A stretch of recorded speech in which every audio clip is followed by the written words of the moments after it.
Reserve মানে foreign এক্সচেঞ্জের যে রিজার্ভ, টাকা তো আমরা যত ইচ্ছা ছাপাতে পারি, কিন্তু ফরেন এক্সচেঞ্জ তো ছাপাতে পারি না। তো ফরেন এক্সচেঞ্জ রিজার্ভকে মেনটেন করা।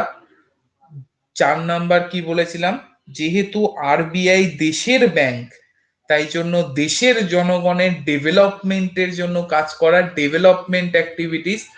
আর লাস্ট যেটা বলেছিলাম সেটা হচ্ছে banker to the government and lender of last resort, শেষ ভরসা, ব্যাংক এবং গভর্নমেন্টের, অন্যান্য ব্যাংক এবং গভর্নমেন্টের শেষ ভরসা বা তাদের বাবা হিসেবে কাজ করা। তো আরবিআই এর এই 5টা কাজ শুনতে 5টা লাগলেও এই 5টা পড়তে গিয়ে আমাদের অনেক খাটনি করতে হবে। তো আজকে আমরা আরবিআই এর কাজগুলো পড়া শুরু করব, পরপরই পড়ব। প্রথম আজকে যে কাজটা পড়ব সেটা হচ্ছে আরবিআই এর সব থেকে গুরুত্বপূর্ণ কাজ, সেটা হচ্ছে ক্রেডিট ইস্যু করা। ক্রেডিট ইস্যু করা।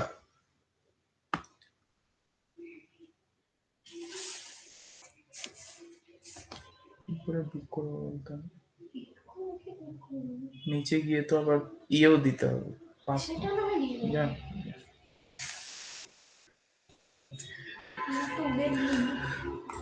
তাহলে ফার্স্ট আমরা আজকে কাজ শুরু করি, ইস্যুয়েন্স অফ ক্রেডিট। একটু আস্তে আস্তে পড়াই, কারণ আমি অনেকক্ষণ ধরে পড়াচ্ছি অলরেডি, এই 1 মিনিটও রেস্ট নিইনি। একটা ক্লাস শেষ হলো, তোমাদের ক্লাস করাতে শুরু করলাম, তাই জন্য গলার অবস্থা একটু খারাপ। তো আস্তে আস্তে পড়াচ্ছি।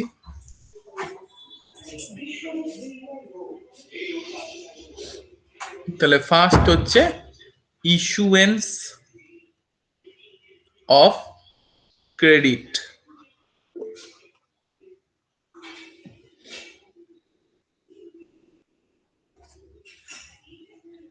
তারপর খবর কি সব? Thank you Niladri. সবার ভালো তো? খবর টবর সব ঠিকঠাক তো?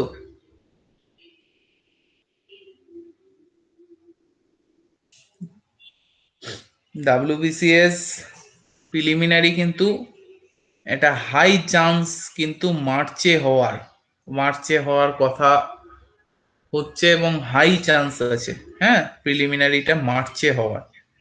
তো সেইভাবে পড়াশোনা করবে। তুমি 90% শিওর ধরতে পারো মার্চেই প্রিলিমিনারি হবে। আমি সঙ্গীতা ভালোই আছি।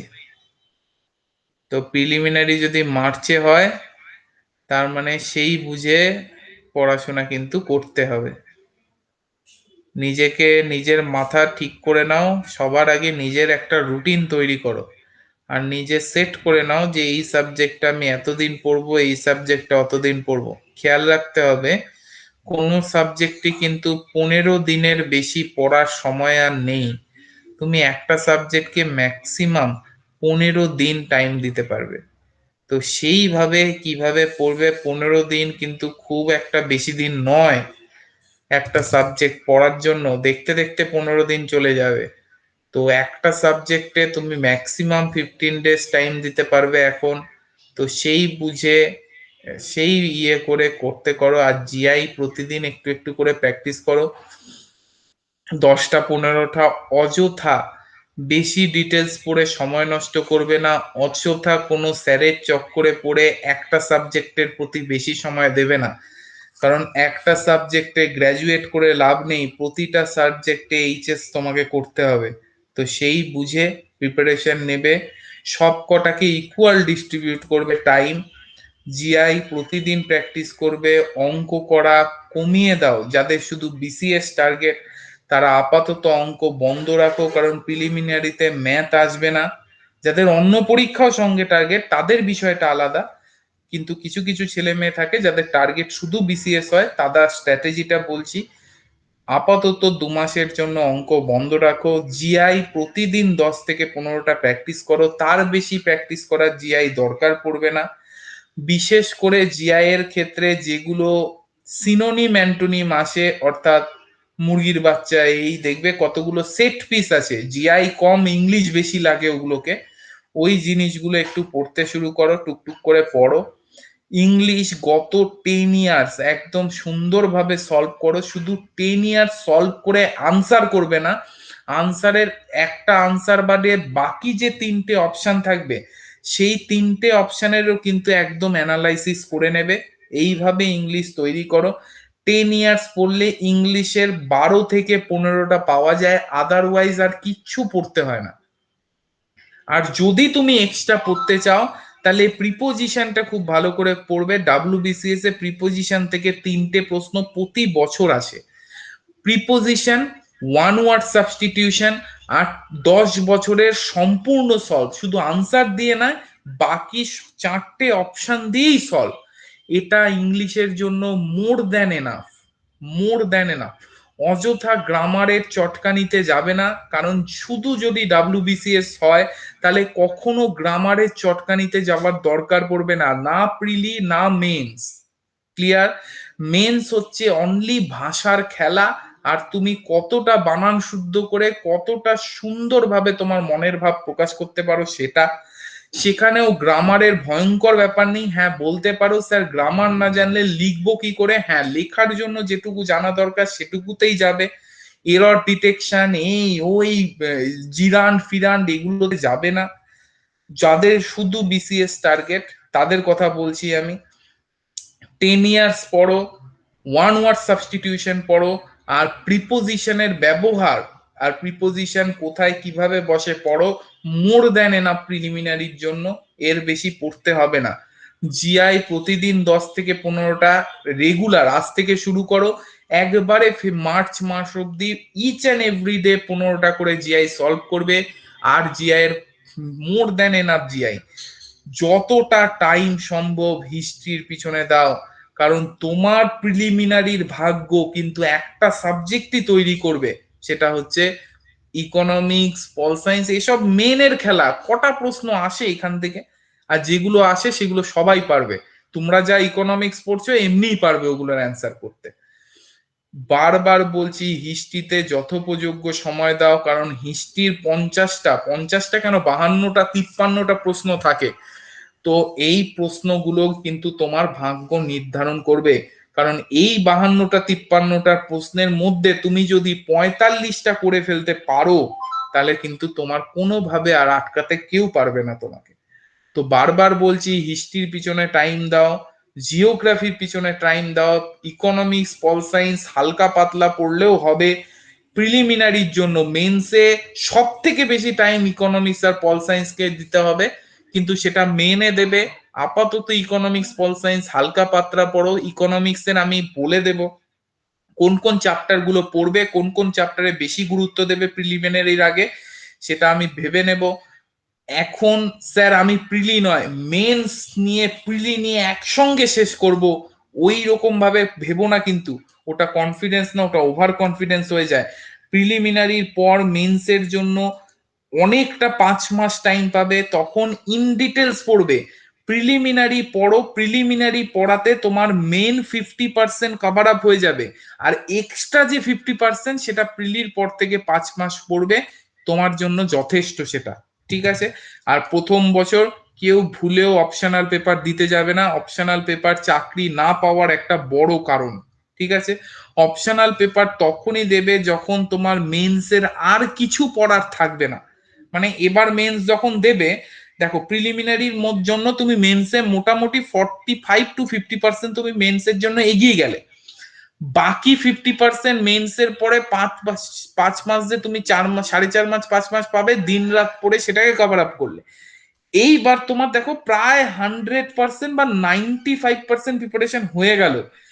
নেক্সট ইয়ারের জন্য এবার তুমি পড়া শুরু করবে হচ্ছে অপশনাল পেপার, পড়বে কিন্তু এইভাবে।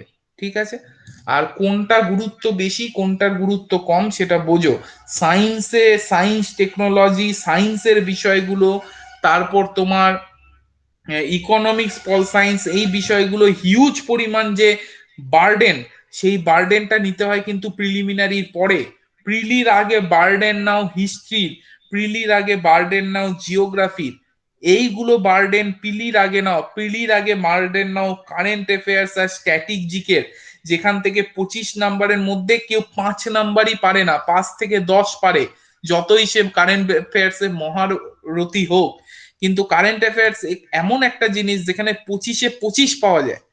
তো ওটাকে রেগুলার রেগুলার ভাবে পড়ো, একবারে পড়তে গেলে মাথা ফাতা ঘুরে যাবে। প্রতিদিনেরটা প্রতিদিন, বা প্রতি 7 দিনেরটা একদিন করে পড়ো, ওগুলোতে গুরুত্ব দাও। সায়েন্স তো অর্ণব স্যার বলেই দিয়েছে, সায়েন্স মোটামুটি যে অর্ণব স্যার হয়তো বলেও দেবে ইম্পর্টেন্ট চ্যাপ্টার গুলো, সেগুলো নিয়ে পড়বে, সেগুলো ইন ডিটেলস পড়বে। কিছু কিছু যেমন মেটাল নন মেটাল ভীষণ ইম্পর্টেন্ট, প্রতি বছর প্রশ্ন আসে, কত প্রশ্ন আসে তোমার কোনো আইডিয়া নেই। তো কিছু কিছু চ্যাপ্টার আছে, যেমন লাইফ সায়েন্স গোটাটাই পড়তে হয় প্রিলিমিনারিতে, লাইফ সায়েন্স প্রিলিতেই গোটাটা পড়ে নিতে হয়। ফিজিক্স কেমিস্ট্রি তুমি কিছু কিছু জিনিস ছেড়ে রাখতে পারবে শুধু মেইনসের জন্য। তো এইভাবে প্রত্যেক স্যারের কাছে শুনে শুনে সেই স্ট্র্যাটেজি অনুযায়ী এবার ঠিক করে নাও। কারণ খেয়াল রাখবে, প্রতিটা প্রশ্নের জন্য তুমি ম্যাক্সিমাম 15, প্রতিটা সাবজেক্টের জন্য তুমি ম্যাক্সিমাম 15 দিন পাবে। একটা সাবজেক্টে 18 দিন লাগাবে, তোমার প্রিলিটাও এবছরের জন্য শেষ হয়ে যাবে। আর আমি বলে দিলাম আজকে, 90% চান্স মার্চ মাসে প্রিলিমিনারি এক্সাম হবে, যেটুকু আমি পিএসসির মানে যেটুকু আমি শুনেছি খবর। যাজ্ঞা, তাহলে শুরু করে দিই। Issuance of credit. চলো, ক্রেডিট ইস্যু করা মানে দেশের যে টাকা পয়সা, আমাদের দেশের যে টাকা পয়সা, সেগুলোকে ইস্যু করে কে? টাকা পয়সা ছাপানোর দায়িত্ব, কত টাকা মার্কেটে পড়বে, কিভাবে পড়বে, সেই টোটাল দায়িত্বটা কিন্তু আরবিআই পালন করে। তাহলে স্যার, আরবিআই কি যত ইচ্ছা টাকা ছাপাতে পারে, কোনো বাইন্ডিংস নেই? না, এটা আমাদের ভুল ধারণা যে হ্যাঁ আরবিআই এর একটা নির্দিষ্ট হারে টাকা ছাপায় না। আরবিআই চাইলে যত ইচ্ছা টাকাটা ছাপাতে পারে। স্যার ইয়ার কি মারছেন? তাহলে টাকা ছাপায় না কেন? তাহলে তো গরিব থাকাই উচিত নয়, তাদের টাকা ছাপিয়ে ছাপিয়ে আরবিআই দিয়ে দিক। যদি ইচ্ছা মতো আরবিআই টাকা ছাপিয়ে দেয়, তাইলে কি হবে? তাহলে সবাই বড় লোক হয়ে যাবে, টাকার ভ্যালুয়েশনই থাকবে না। আমাদের কারেন্সি হচ্ছে একটা ফিয়াট কারেন্সি। ফিয়াট কারেন্সি মানে যেটা গভর্নমেন্টের ওপর বিশ্বাসে চলে, যার নিজস্ব কোনো ভ্যালু নেই। এটা একটা কাগজ, এর কোনো ভ্যালু নেই, শুধুমাত্র গভর্নমেন্টের ওপর বিশ্বাসে ও বলে দিয়েছে এটা 2000 টাকা, তাই আমি বিশ্বাস করি 2000 টাকা। তো এই ফিয়াট কারেন্সি যদি ছড়াছড়ি করে দেয়, গভর্নমেন্ট ছাপিয়ে ছাপিয়ে চারদিকে দিয়ে দেয়, তাহলে আমাদের সেই কারেন্সিটার উপর বিশ্বাস হারিয়ে যাবে। আমরা ওটাকে আর 2000 টাকা বলে গণ্য করব না। আমরা জানি একটা 2000 টাকার জন্য এই পরিমাণ খাটনি করলে তবে ওই বেগুনি কালারের নোটটা আমি পাবো, গোলাপি কালারের। তাই জন্য ওটা আমার কাছে 2000 টাকা। আমি যদি দেখি রাস্তায় পড়ে আছে, যে সে মুখে ছুঁড়ে মারছে, সেদিনকে আমার 2000 টাকাটার উপর বিশ্বাস থাকবে না। তাই ইচ্ছে মতো কারেন্সি ইস্যু করার পাওয়ার থাকলেও ইচ্ছে মতো কারেন্সি ইস্যু করা যায় না। কারেন্সি ইস্যুর সঙ্গে সঙ্গে কারেন্সিকে কন্ট্রোল করাও আরবিআই এর এই জন্য সব থেকে বড় একটা কাজ। স্যার, তাহলে কিভাবে টাকা ছাপানো হয়, কিসের ওপর ভিত্তি করে? দেখো, যখন ভারতবর্ষ স্বাধীন হয়, ভারতবর্ষ ব্রিটিশদের দ্বারা পরিচালিত ছিল। তো ব্রিটিশরা কি করতো, ব্রিটিশদের থেকেই আমরা একটা সিস্টেম অ্যাডপ্ট করেছিলাম। দেখো, আমরা তো ব্রিটিশদের গোলাম, তো ব্রিটিশদের থেকেই সিস্টেম অ্যাডপ্ট করছি। যখন ভারতবর্ষ স্বাধীন হলো, তখন ব্রিটিশদের সিস্টেমই আমরা অ্যাডপ্ট করলাম। সেই সিস্টেমটা হচ্ছে প্রপোর্শনাল। সেই সিস্টেমটা হচ্ছে প্রপোর্শনাল রিজার্ভ সিস্টেম। সেই সিস্টেমটা হচ্ছে প্রপোর্শনাল রিজার্ভ সিস্টেম। অর্থাৎ প্রপোর্শনাল রিজার্ভ সিস্টেম কি? দেখো, এইটাই হচ্ছে ওই বাইন্ডিংস আছে। প্রপোর্শনাল রিজার্ভ সিস্টেম হচ্ছে তুমি তোমার রিজার্ভে যত টাকা রাখবে, তুমি তত বেশি নোট ছাপাতে পারবে। তুমি রিজার্ভে 500 কোটি টাকা রাখো, তাহলে তুমি 500 কোটির নোট ছাপাতে পারবে। তুমি যদি রিজার্ভে 1000 কোটি রাখো, তুমি 1000 কোটির নোট ছাপাতে পারবে। তুমি যদি রিজার্ভে 2000 কোটি টাকা নিজের রিজার্ভে লকারে রেখে দাও, তুমি 2000 কোটি টাকার নোট ছাপাতে পারবে। অর্থাৎ যত বেশি তুমি রাখবে, তত বেশি তুমি ছাপাবে। এইটা হলো প্রপোর্শনাল রিজার্ভ সিস্টেম, যেখানে ইচ্ছে মতো ছাপানো যায় না, যত রাখবে তত ছাপাবে, এই কনসেপ্টে চলে। ব্রিটিশদের থেকে ভারতবর্ষ প্রথম স্বাধীনতার পর এই কনসেপ্টটা নিয়েছিল, এবং এই কনসেপ্টে বলা হয়েছিল যে ন্যূনতম দুটো জিনিস আমাদের রিজার্ভে রাখতে হবে, একটা গোল্ড আর একটা হচ্ছে ফরেন কারেন্সি। একটা গোল্ড, একটা হচ্ছে ফরেন কারেন্সি। বলা হয়েছিল গোল্ড রাখতে হবে 2/5 পরিমাণ আর ফরেন কারেন্সি রাখতে হবে 3/5, অর্থাৎ বাকিটা 3/5 পরিমাণ। গোল্ড বলে দেওয়া হয়েছিল গোল্ড মিনিমাম 40 কারোর, মিনিমাম 40 কোটি রাখতে হবে। এবার ম্যাক্সিমাম তুমি যত রাখবে তত বাড়বে, যত রাখবে তত বাড়বে। দেখো স্বাভাবিকভাবে শুধু গোল্ডের মিনিমাম ভ্যালুটা বলা ছিল 40 কোটি, আবার বলে দিয়েছে গোল্ড কতটা 2/5, তাই না? তাহলে 2/5 মানে 40 কোটি, তাহলে 3/5 মানে কত? অবভিয়াসলি 60 কোটি। যদিও এটা বলা নেই কিন্তু আমি অঙ্কের দ্বারা বুঝতেই পারছি, তাহলে ফরেন কারেন্সি মিনিমাম কত রাখতে হবে? 60 কোটি। গোল্ড যদি মিনিমাম 40 কোটি হয়, অবভিয়াসলি ফরেন কারেন্সি মিনিমাম 60 কোটি হবে। তাহলে দুটো মিলে কত? দুটো মিলে কত হচ্ছে? 100 কারো। দুটো মিলে হচ্ছে 100 কোটি। অর্থাৎ তুমি ন্যূনতম 100 কোটি টাকা তোমাকে রাখতেই হবে। এরপরে তুমি যত রাখবে তত ছাপাবে, যত রাখবে তত ছাপাবে। এইটা হচ্ছে প্রপোর্শনাল রিজার্ভ সিস্টেম। তবে কখনোই 100 কোটির নিচে নামানো যাবে না। 100 কোটি রাখতেই হবে আর এর ওপর তুমি যত রাখবে তত ছাপাবে। তো এইটা হচ্ছে প্রপোর্শনাল রিজার্ভ সিস্টেম, যেটা ব্রিটিশদের থেকে অ্যাডপ্ট করেছিলাম।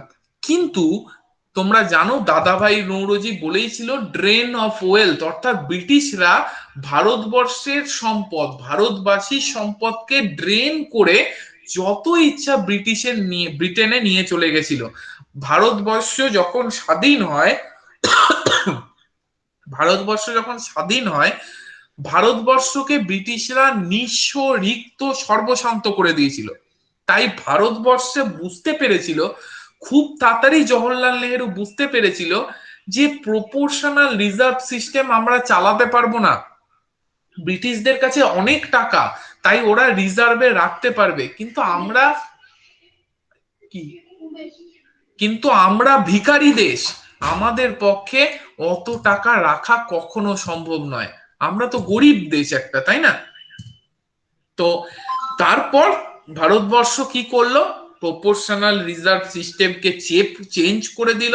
ভারতবর্ষ বুঝলো যত বেশি রাখবো, যত বেশি জমাবো তত বেশি ছাপাবো, এই কনসেপ্টে আমাদের গেলে হবে না। ভারতবর্ষ প্রপোর্শনাল রিজার্ভ সিস্টেমকে চেঞ্জ করে যেটা নিয়ে এলো সেটা হচ্ছে মিনিমাম রিজার্ভ সিস্টেম। কি নিয়ে এলো? Minimum reserve, minimum reserve system. এই মিনিমাম রিজার্ভ সিস্টেমটায় কি, যেটা ভারতবর্ষ ইন্ট্রোডিউস করলো 1956 সালে। বুঝতেই পারছো নামে মিনিমাম, অর্থাৎ মিনিমাম একটা জিনিস রিজার্ভে রেখে যত ইচ্ছা টাকা ছাপানোর ক্ষমতা। মিনিমাম রিজার্ভ সিস্টেম 1956-তে সেম রিজার্ভে রাখা হবে দুটো জিনিস, ঠিক হলো গোল্ড আর আরেকটা হচ্ছে ফরেন কারেন্সি। বলা হলো গোল্ড রাখতে হবে 115 কোটি টাকার, 115 crore গোল্ড। আর সেই সঙ্গে ফরেন কারেন্সি রাখতে হবে 400 crore বা 400 কোটি টাকা। অর্থাৎ দুটো মিলে 515 কোটি টাকা জমা রেখে ভারতবর্ষ যত ইচ্ছা কারেন্সি ছাপানোর পারমিশন নিজেরা তৈরি করে নিল এবং নিজেদের রিজার্ভ সিস্টেমের নাম দিল কি? Minimum reserve system. 1956 সালে এই মিনিমাম রিজার্ভ সিস্টেম ইন্ট্রোডিউসড হয়েছিল। এরপর ভারতবর্ষ 5 মিনিট পরে আছে। আমার ফোনটা দিয়ে পড়া তো, আর তোর ফোনটা দিয়ে করে। ও আচ্ছা আচ্ছা, তাহলে তুই কর। 1 মিনিট দাঁড়াও তো তোমরা। আমার ফোনটাতে বল পাঠিয়ে।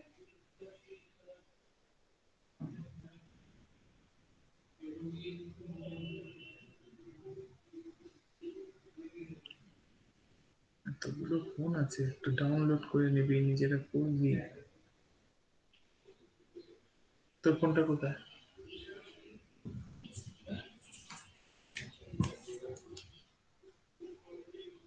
1 মিনিট দাঁড়াও।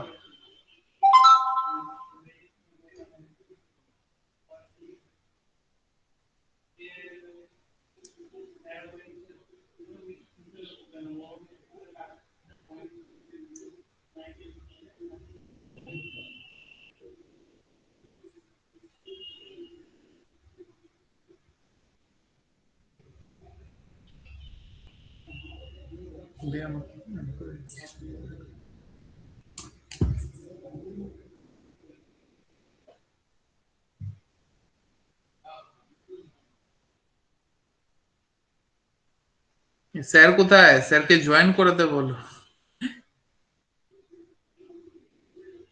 আচ্ছা, এই তো জয়েন করিয়েছি। 1 মিনিট একটু দাঁড়াও, একটু উবের করে দিই আমি। হ্যাঁ, বাবা মা যাবে।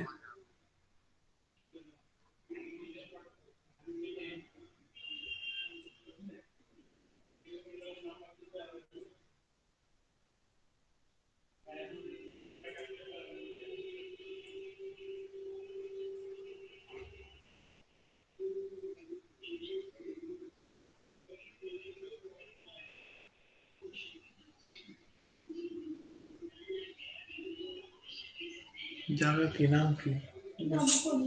নবপল্লী আমাদেরটা। রাম মন্দির আসছে না।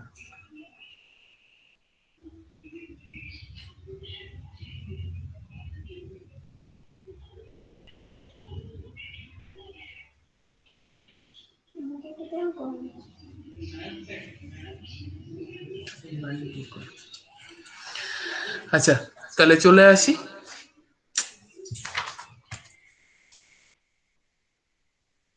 515 কোটি টাকা, তাহলে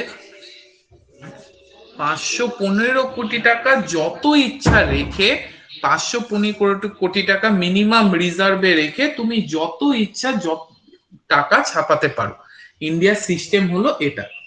কিন্তু ইন্ডিয়া 1956 সালে এই সিস্টেমটা চালু করে খুব তাড়াতাড়ি বুঝতে পারলো যে ইন্ডিয়ায় যেরকম প্রপোর্শনাল রিজার্ভ সিস্টেম করা সম্ভব না, তেমনি মিনিমাম রিজার্ভ সিস্টেমের এই পদ্ধতিটাকে মেনটেন করাও সম্ভব নয়। কারণ ইন্ডিয়ার মতো গরিব দেশের 515 কোটি টাকা রিজার্ভে রেখে নষ্ট করা কিন্তু জোক নয়। 515 কোটি টাকাটা হিউজ অ্যামাউন্ট। খুব তাড়াতাড়ি নিজেদের অকাত বুঝতে পেরে 1957 সালেই এই মিনিমাম রিজার্ভ সিস্টেমে অ্যামেন্ডমেন্ট করা হলো। মিনিমাম রিজার্ভ সিস্টেমে অ্যামেন্ডমেন্ট করা হলো 1957 সালে, এবং গোল্ডের পরিমাণকে 115 কোটি রাখা হলো। 115 কোটি রাখা হলো, কিন্তু ফরেন কারেন্সিকে এক ধাক্কায় 400 কোটি থেকে কমিয়ে এনে মাত্র 85 কোটি করা হলো। 85 কোটি করা হলো।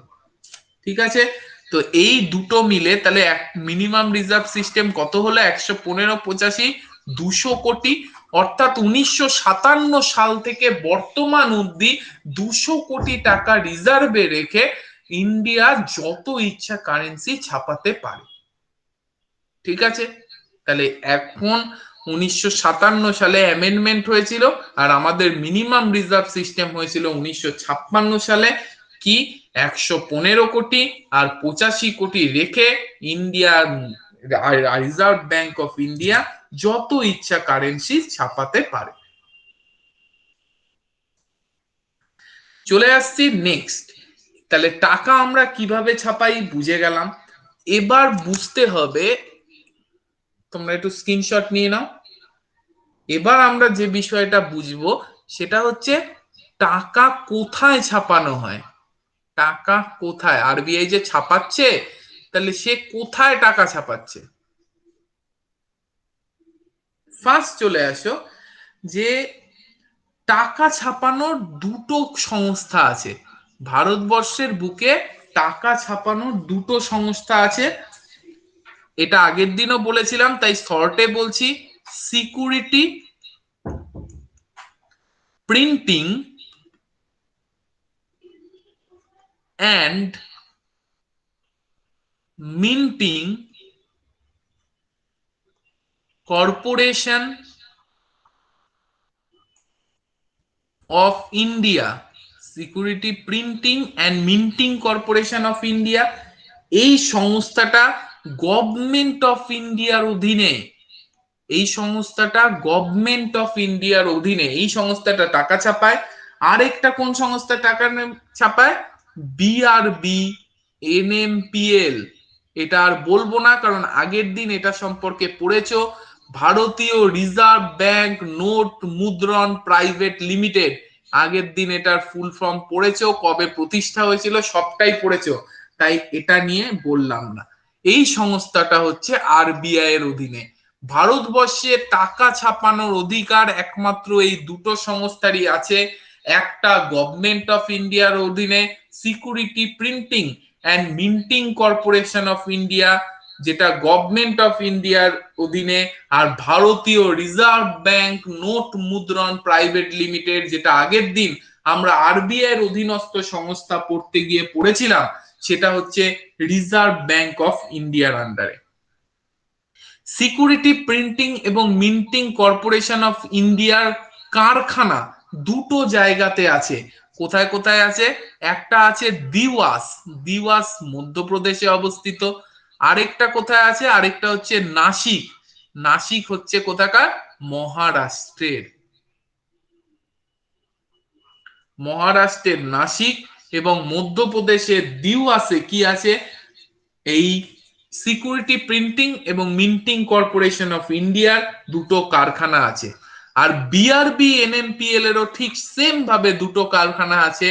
একটা আছে মহীশূরে, আর একটা আছে কোথায়? শালবনীতে। মহীশূরও বুঝতে পারছো কর্ণাটক, টিপু সুলতানের জায়গা। আর শালবনী তোমরা সবাই জানো পশ্চিমবঙ্গে। তাহলে মহীশূর এবং শালবনীতে হচ্ছে আরবিআই এর বিআরবি এনএমপিএল এর সংস্থা। শালবনী যেটা 100 টাকার নোট ছাপানোর জন্য স্পেশালাইজড, বাকি নোটও ছাপানো হয়, তবে Salboni specialized in 100 rupee note printing. Mysore যেখানে সমস্ত নতুন নোট ছাপানো হয়েছিল, যে ওই যে আমাদের যখন টাকা তুলে দেওয়া হলো, নোট বন্দি হলো, সেই সময় টোটাল যে নতুন নোট ছাপা হয়েছিল সেটা টোটালটাই মহীশূর প্রেস থেকে এসেছিল। নাসিক যেখানে 1 থেকে 10 টাকার নোট ছাপায় এরা পারদর্শী, অন্য নোটও ছাপা হয় কিন্তু specialization in 1 to 10 rupee note. যদিও 1 রুপি এবং 2 রুপি নোট বন্ধ করে দেওয়া হয়েছে, বর্তমানে 5 টাকার নোট আবার নতুন করে ছাপানো শুরু হয়েছে, কিন্তু কিছুদিন আগে অব্দি 5 টাকার নোট ছাপানো বন্ধ ছিল। আর লাস্ট চলে যাচ্ছি দিওয়াস। দিওয়াস কিসের জন্য বিখ্যাত? দিওয়াস বিখ্যাত 20 থেকে 500 টাকার নোট ছাপানোর জন্য। আমি কিন্তু বারবার বলছি, যেখানে যেটা লিখেছি সেখানে সেটাই ছাপানো হয় এরকম না, কিন্তু প্রত্যেকটার একটা করে স্পেশালাইজেশন আছে, সেটা আমি বললাম। শালবনী, এটা তো প্রশ্ন এসেছিল, শালবনীতে কত টাকার নোট মেইনলি ছাপানো হয়? 100 রুপি নোট। নিউ নোট মানে মহীশূর। নাসিক মহারাষ্ট্রে 1 থেকে 10 টাকার নোট অর্থাৎ ছোট নোটগুলো, আর দিওয়াসে 20 থেকে 500 টাকার নোট ছাপানোতে স্পেশালাইজেশন। এই যে টোটাল যে আমাদের যে মানে এই যে 4টে কারখানায় টোটাল যে মাল ছাপানো হয়, এই টোটাল যে কাগজ ছাপানোর যে টাকা, টাকা ছাপানোর যে টোটাল কাগজটা, সরি উল্টো বললাম, টোটাল টাকা ছাপানোর যে কাগজটা, সেটা এতদিন আমরা চায়না থেকে নিতাম, কিন্তু চায়না থেকে নেওয়াতে ভারতীয় মুদ্রার জালের পরিমাণ, যেহেতু কাগজটা চায়নার, ছাপানো আর কি ব্যাপার, কাগজটা যেহেতু চায়নার, তাই প্রচুর জাল হচ্ছিল। ইন্দিরা গান্ধীর বিগেস্ট পদক্ষেপগুলোর মধ্যে একটা, ইন্দিরা গান্ধী 1968 সালে ভারতবর্ষের টাকা ছাপানোর যে কাগজ এবং সম্পূর্ণ সিকিউরিটি পেপার, এই যে বিভিন্ন দলিল ফলিল আছে গভর্নমেন্টের, এই টাকা এবং দলিলের জন্য নিজেদের কাগজ ব্যবহার করা শুরু করে এবং তার কারখানা তৈরি স্থাপন করে 1968 সালে মধ্যপ্রদেশের হোসেঙ্গাবাদে। হোসেঙ্গাবাদ, মধ্যপ্রদেশের হোসেঙ্গাবাদে সিকিউরিটি পেপার প্লেস তৈরি করে। কি তৈরি করে? Security paper place. Security paper place তৈরি হয় মধ্যপ্রদেশের হোসেঙ্গাবাদে 1968 সালে, এবং ভারতবর্ষের সমস্ত সিকিউরিটি পেপার এবং টাকার কাগজ ওখান থেকেই ম্যানুফ্যাকচার হওয়া কিন্তু শুরু করে। তো এটা ভীষণ ইম্পর্টেন্ট, এটা কিন্তু মনে রাখবে প্রত্যেকে। নেক্সট এই সঙ্গে আরেকটা জিনিস মনে রাখো, এই যে আমাদের টাকা তো ছাপানো হয় এই জায়গাগুলোতে, কিন্তু সিকিউরিটি তো ছাপাতে হয়। সিকিউরিটি মানে বিভিন্ন দলিল দস্তাবেজ, যে গভর্নমেন্টের সিকিউরিটি পেপার গুলো যে ছাপানো হয়, বিভিন্ন দলিল ছাপানো হয়, যে এই সিকিউরিটি পেপার গুলো টোটালটা ছাপানো হয় গভর্নমেন্টের কোথা থেকে? টোটালটা ছাপানো হয় হায়দ্রাবাদ থেকে। তো এইটা একটু মনে রাখবে, হায়দ্রাবাদ থেকে টোটাল সিকিউরিটি পেপার কিন্তু আমাদের ছাপানো হয়। তো এটা একটুখানি মনে রাখবে। এবার ইন্ডিয়ান টাকার ক্ষেত্রে আশা করি ক্লিয়ার, টাকা কিভাবে কোথা থেকে ছাপানো হয়।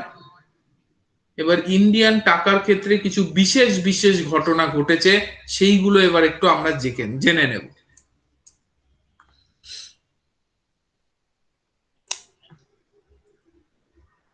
কিছু রেভলিউশন। নাম্বার ওয়ান রেভলিউশনে যেটা আমাদের পড়তে হবে সেটা হচ্ছে গান্ধী সিরিজ। দেখেছো তো, এখন নোটে গান্ধীর ছবি ছাপানো থাকে। এই নোট তো আগে ছিল না। এই গান্ধী সিরিজের নোট কিভাবে ছাপানো হলো এটা আমাদের জানতে হবে। নেক্সট ইন্ডিয়ান টাকার সাইন সম্পর্কে জানতে হবে। আর লাস্ট যে বিষয়টা রেভলিউশনে পড়তে হবে সেটা হচ্ছে প্লাস্টিক নোট। ইন্ডিয়ার টাকার প্লাস্টিক নোটে পরিবর্তনের যে চেষ্টা বর্তমানে চলছে, আমাদের সেইটা সম্পর্কে জানতে হবে। এই তিনটে জিনিস আমাদের একটুখানি জেনে নিতে হবে। তো ফার্স্ট আমরা জানি গান্ধী সিরিজ। গান্ধী সিরিজ প্রথম স্টার্ট হয়েছিল 1996-এ।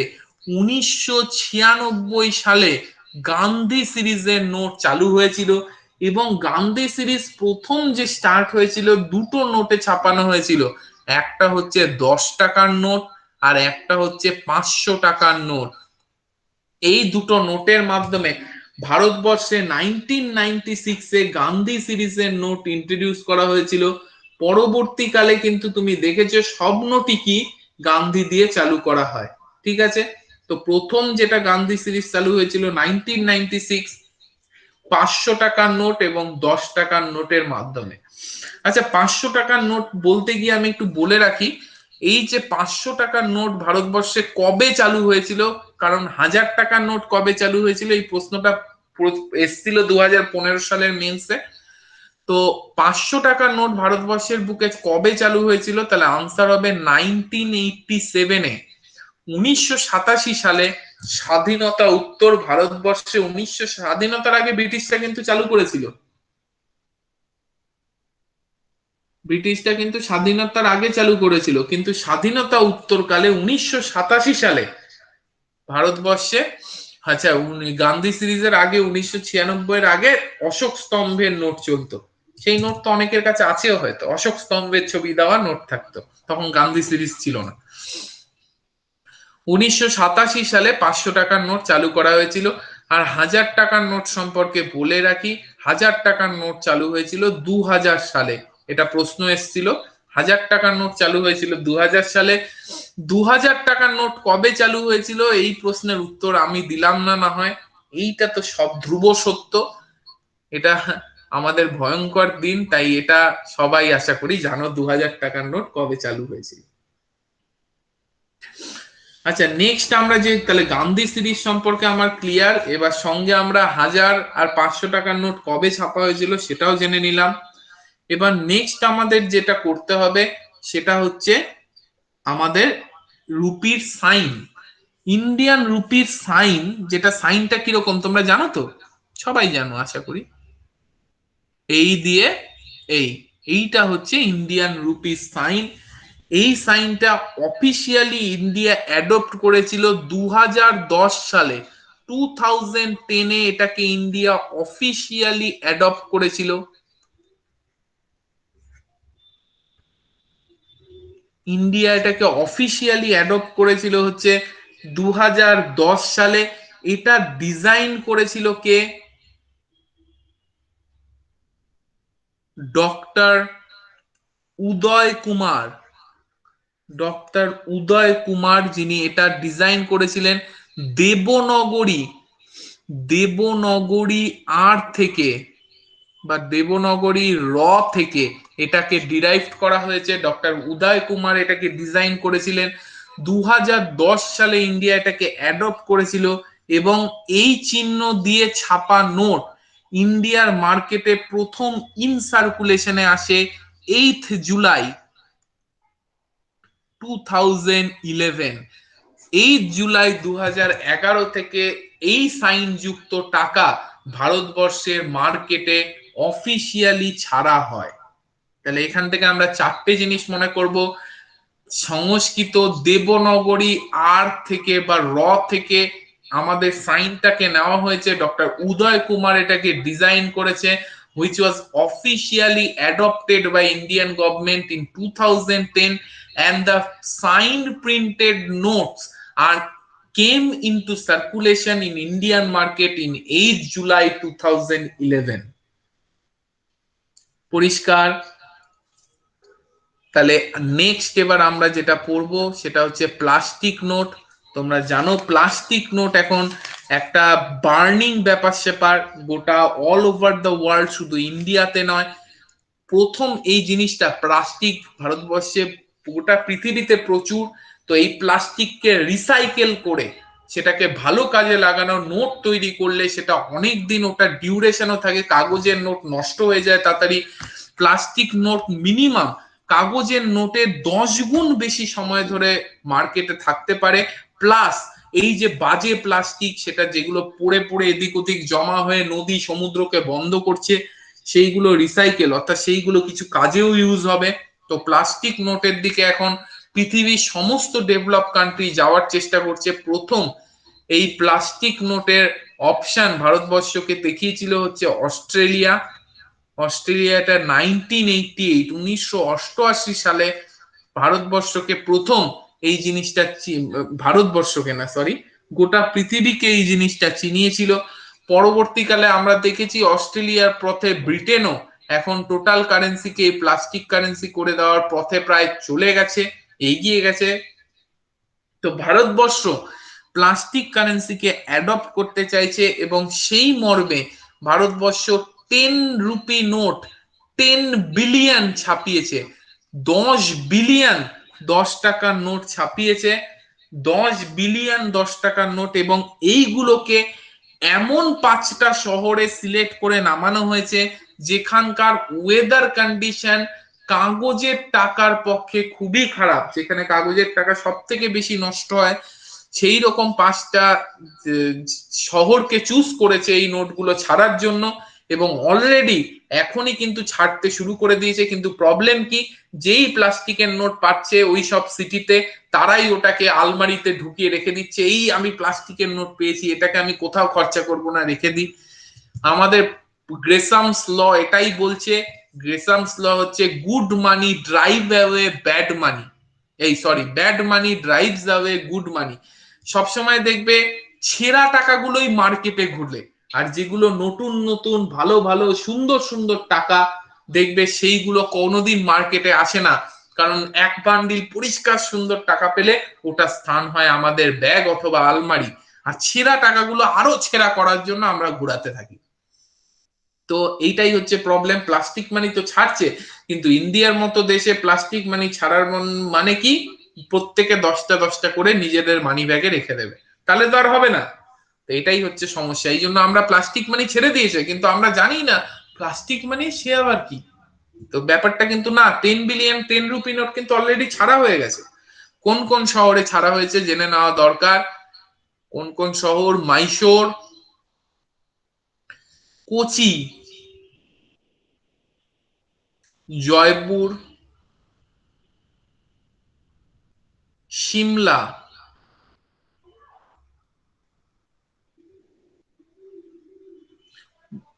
ভুবনেশ্বর, এই 5টা শহরে ছাড়া হয়েছে। ঠিক আছে, কিসের ওপর ভিত্তি করে ছাড়া হয়েছে? এই পাঁচটা শহরের ওয়েদার কন্ডিশনের ওপর ভিত্তি করে করা হয়েছে।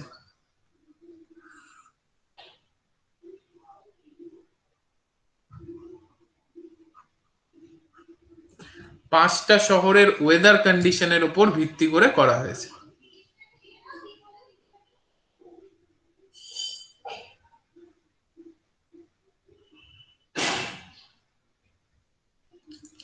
এক মিনিট একটুখানি দাঁড়াও তো, 2 মিনিট একটু ব্রেক, জল টল খেয়ে নাও, আমি একটু আসছি।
আচ্ছা, তাহলে কোথায় ছিলাম আমরা? মাইশোর, কোচি, জয়পুর, সিমলা, ভুবনেশ্বর, এই 5টা জায়গাতে প্লাস্টিক কারেন্সি ছাড়া হয়েছে, সেটা 10 টাকার নোট 10 বিলিয়ন। আর 5টা জায়গাতে, তো হ্যাঁ 5টা জায়গাতে ছাড়া ছাড়া হয়েছে। এবং সেটা কি 5টা জায়গা কিসের ওপর ভিত্তিতে ঠিক হয়েছে? ওয়েদার কন্ডিশনের উপর ভিত্তি করে ঠিক হয়েছে।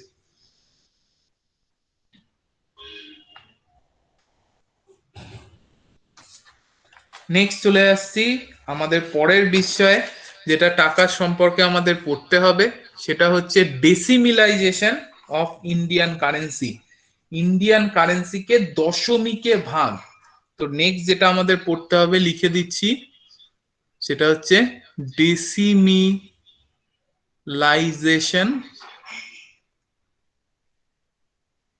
Of decimalisation of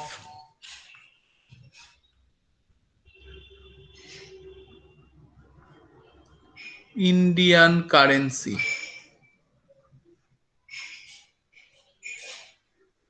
Indian currency decimalisation. চলো শুরু করা যাক। ডেসিমিলাইজেশন অফ ইন্ডিয়ান কারেন্সি যেটা হয়েছিল কবে? এটা হয়েছিল 1957-এ, যেখানে ইন্ডিয়ান কারেন্সি অর্থাৎ 1 টাকাকে 100টা অংশে ভাগ করা হয়েছিল। হান্ড্রেড হান্ড্রেড স্মল পার্টে ভাগ করা হয়েছিল। এটাকেই বলে ডেসিমিলাইজেশন অফ ইন্ডিয়ান কারেন্সি, অর্থাৎ ভারতবর্ষের 1 টাকাকে 109 পয়সা, 100টা পার্টে ভাগ করা হয়েছিল, প্রত্যেকটা পার্টের নাম দেওয়া হয়েছিল নয়া পয়সা। তাহলে আমাদের 1 টাকা সমান সমান কি হয়েছিল, 109 পয়সা। ঠিক আছে, পরবর্তীকালে এই যে নয়া যে টার্মটা আছে, এটাকে 1864 সালে এই নয়া টার্মটাকে তুলে দেওয়া হয়। অর্থাৎ 1864 সালের পর থেকে 1 টাকা সমান সমান কি হয়, 100 পয়সা। ঠিক আছে, যেটা আমরা এখনো বলি, কিন্তু প্রথমে দেখবে দিদিমা ঠাকুমারা নয়া নয়া বলে, 1 নয়া 2 নয়া। এই জন্য হ্যাঁ হ্যাঁ, একদম 1964-এ ড্রপ করা হয় দেবযানী। 1964 সালে এই নয়া টার্মটাকে ড্রপ করে দেওয়া হয়, দিয়ে ভারতবর্ষের 1 টাকা সমান সমান 100 পয়সা হয়। তো এইটা কিন্তু এবার একটু, আপনি 1800 লিখেছেন বলে বললাম। ও 1900 তো বুঝতেই পারছো, 1964, 18 না, 1964 সালে ওটাকে ড্রপ করে দেওয়া হয়। তা বোঝাই যাচ্ছে। আচ্ছা, ভারতবর্ষে যে টাকা ছাপা হয়, এটাই তো বলতে ভুলে গেছি শুরুতেই। ভারতবর্ষে যে টাকা ছাপা হয়, সেটা ভারতবর্ষে কবে থেকে ছাপা হয় জানো তো? ভারতবর্ষে সে তো মুঘল আমল থেকে মুদ্রা, এই মুদ্রা ওই মুদ্রা, স্বর্ণ মুদ্রা রৌপ্য মুদ্রা এইসবই চলছিল। ভারতবর্ষে প্রথম এই যে কাগজি টাকা, কাগজি মুদ্রা, ভারতবর্ষে প্রথম কাগজি মুদ্রা ছাপার পারমিশন হয় 1861 সালে। 1861 সালের যে অ্যাক্ট হয়, গভর্নমেন্ট অফ ইন্ডিয়ার অ্যাক্ট, সেই 1861 সালে ভারতবর্ষকে প্রথম পেপার কারেন্সি ছাপানোর ক্ষেত্রে মনোপলি দেওয়া হয়, অর্থাৎ পেপার কারেন্সি ছাপানোর পারমিশন দেওয়া হয়। এবং এই পারমিশন অনুযায়ী ভারতবর্ষে প্রথম পেপার কারেন্সি, প্রথম যে পেপার কারেন্সি সেটা আসে ইন সার্কুলেশনে, অর্থাৎ মার্কেটে। দেখো 161-তে পারমিশন হয়, তারপর সেই ছাপা টাপা ঝামেলা, ডিজাইন করা সবকিছু নিয়ে 61-তে একটা হলো ভারতবর্ষে প্রথম নোট যেটা ইন সার্কুলেশনে আসে, সেটা হচ্ছে 1864 সালে আসে, 1864-এ।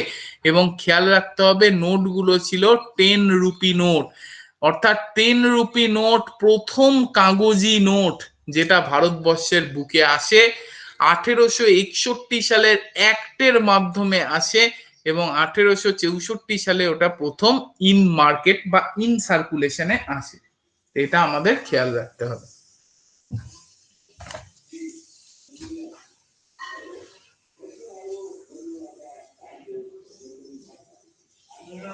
এইটা একটা বিষয় গুরুত্বপূর্ণ আছে। এই প্রসঙ্গে আরেকটা জিনিসও বলে রাখি, এটাও পরীক্ষায় আসতে পারে। এ তো আমরা শুনলাম প্রথম নোট, প্রথম নোট কবে আসে।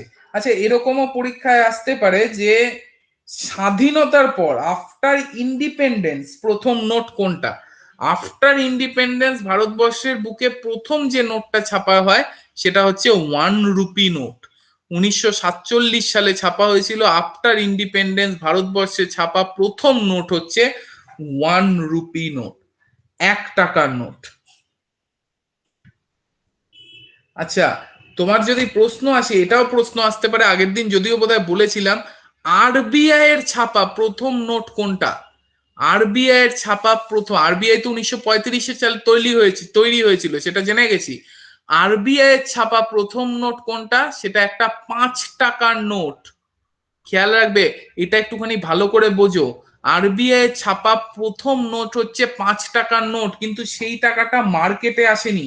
আরবিআই একটা 5 টাকার নোট ছাপিয়েছিল, সেটায় কিং জর্জের পোর্ট্রেট ছিল, কিং জর্জ। এবং সেটা শুধুমাত্র তাকে অনার করার জন্য ছাপিয়েছিল, সেটা কিন্তু মার্কেটে ছাপানোর জন্য নয়। আরবিআই একটাই 5 টাকার নোট ছাপিয়েছিল, কিং জর্জের পোর্ট্রেট দেওয়া। এটাই আরবিআই ছাপানো প্রথম নোট।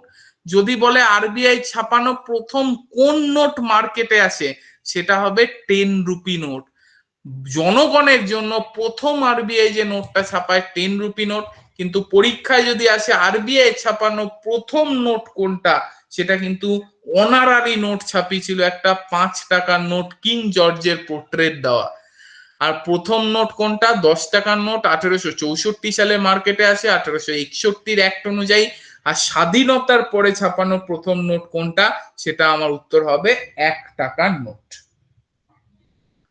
চলো, নোট নোট আমরা অনেক করে দিয়েছি, এবার একটুখানি পয়সায় যাই, কারণ পয়সাকেও গুরুত্ব দিতে হবে, কারণ পয়সা কোনোদিন নষ্ট হয় না, যদিও আমাদের পকেট ওটা ভারী করে।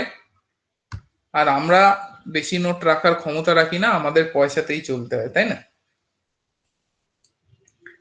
তাহলে চলে আসো, এবার আমরা স্টার্ট করব মিন্ট। পয়সা ছাপানোর জায়গাকে, যে টাকা ছাপানোর জায়গাকে যেরকম টাকশাল বলে, তেমনি পয়সা যেখানে মুদ্রা ছাপানো হয় সেইটাকে বলা হয় কি? মিন্ট। ঠিক যেরকম ভাবে ভারতবর্ষে 4খানা জায়গা আছে যেখানে টাকা ছাপানো হয়, তেমনি ভারতবর্ষে 4টেই জায়গা আছে যেখানে পয়সা তৈরি করা হয়।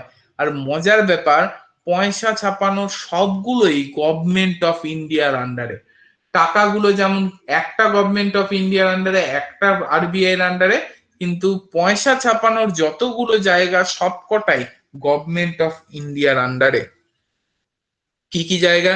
চলো, মিন্ট টোটাল 4খানা মিন্ট আছে। কোথায় কোথায় আমরা দেখিনি। ফার্স্ট হচ্ছে মুম্বাই, তারপরে হচ্ছে আমাদের কলকাতা, দেখেছো মাজারহাটের কাছে শোভন স্যারের বাড়ি যাওয়ার পথে কলকাতা, যেটা ভারতবর্ষের প্রথম mint, first mint. First mint হচ্ছে আমাদের ভারতবর্ষের বুকের প্রথম মিন্ট যেটা হয়েছিল সেটা হচ্ছে কলকাতা মিন্ট। এটা কিন্তু গুরুত্বপূর্ণ, একটুখানি মনে রাখবে অতি অবশ্যই। কলকাতা মিন্ট কিন্তু ভারতবর্ষের প্রথম মিন্ট, যেটা 1757 সালে তৈরি হয়েছিল। ভাবতে পারছো? 75 লিখে দিয়েছি, 1757 সালে তৈরি হয়েছিল, পলাশির যুদ্ধ। সেই পলাশির যুদ্ধের সময় প্রথম মিন্ট ভারতবর্ষে তৈরি হয়, যেটা হচ্ছে কলকাতা মিন্ট। তারপরে আছে হচ্ছে হায়দ্রাবাদ, আর লাস্ট হচ্ছে শুয়োরের জায়গা নয়ডা। ভারতবর্ষে সব থেকে বেশি শুয়োর পাওয়া যায় কোথায়? নয়ডাতে। তো ভারতবর্ষের মুদ্রা ছাপানোর এই 4টেই জায়গা মনে রাখবে, প্রত্যেকটাই গভর্নমেন্ট অফ ইন্ডিয়ার আন্ডারে।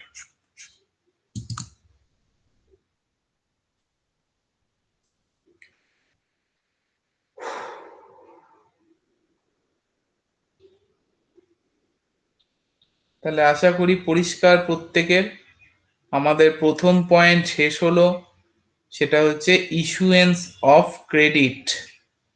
আমরা কিভাবে ক্রেডিট ইস্যু হয়, কিভাবে ইস্যু হয়, কে ছাপায়, কোথায় ছাপায়, কিভাবে ছাপায়, তার বিবর্তন কিভাবে হয়েছে, সমস্ত কিছু কিন্তু মোটামুটি জেনে দিলাম। এর বাইরে তো আর সেরকম কিছু হয় না।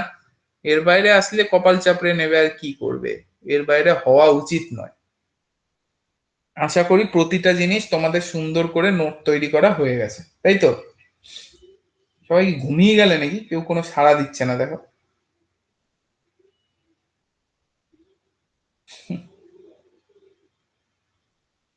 বলার পর সাড়া দিচ্ছে, আছি আছি। বাহ। উম, এখানে যারা আছো একটুখানি লেখো তো দেখি, কার কি অপশনাল পেপার এখন অবধি নিয়েছো বা নেওয়ার ইচ্ছা আছে দেখি। কমেন্ট করো তো দেখি, যে 15-20 জন আছো। অ্যান্থ্রো দেবযানী, বাকিরা জয়িতা ও অ্যান্থ্রো। অফলাইনে পাচ্ছে না? হ্যাঁ অভিজিৎ, অফলাইনে তো নেব না। জানুয়ারি অবধি আমি যদি নিই, বউ বলেছে পা ভেঙে আমাকে বিছানায় ফেলে রাখবে, তাই ওই রিস্ক আমি নিতে পারছি না। জানুয়ারি অবধি নেব না, ফেব্রুয়ারি থেকে ভাবা যাবে। সুদীপ্ত অ্যান্থ্রো, নীলাদ্রি অপশনাল নেই, আচ্ছা অর্পিতা অ্যান্থ্রো, সুমন্ত্র অ্যান্থ্রো। বাবা, সবাই অ্যান্থ্রো নিয়েছে।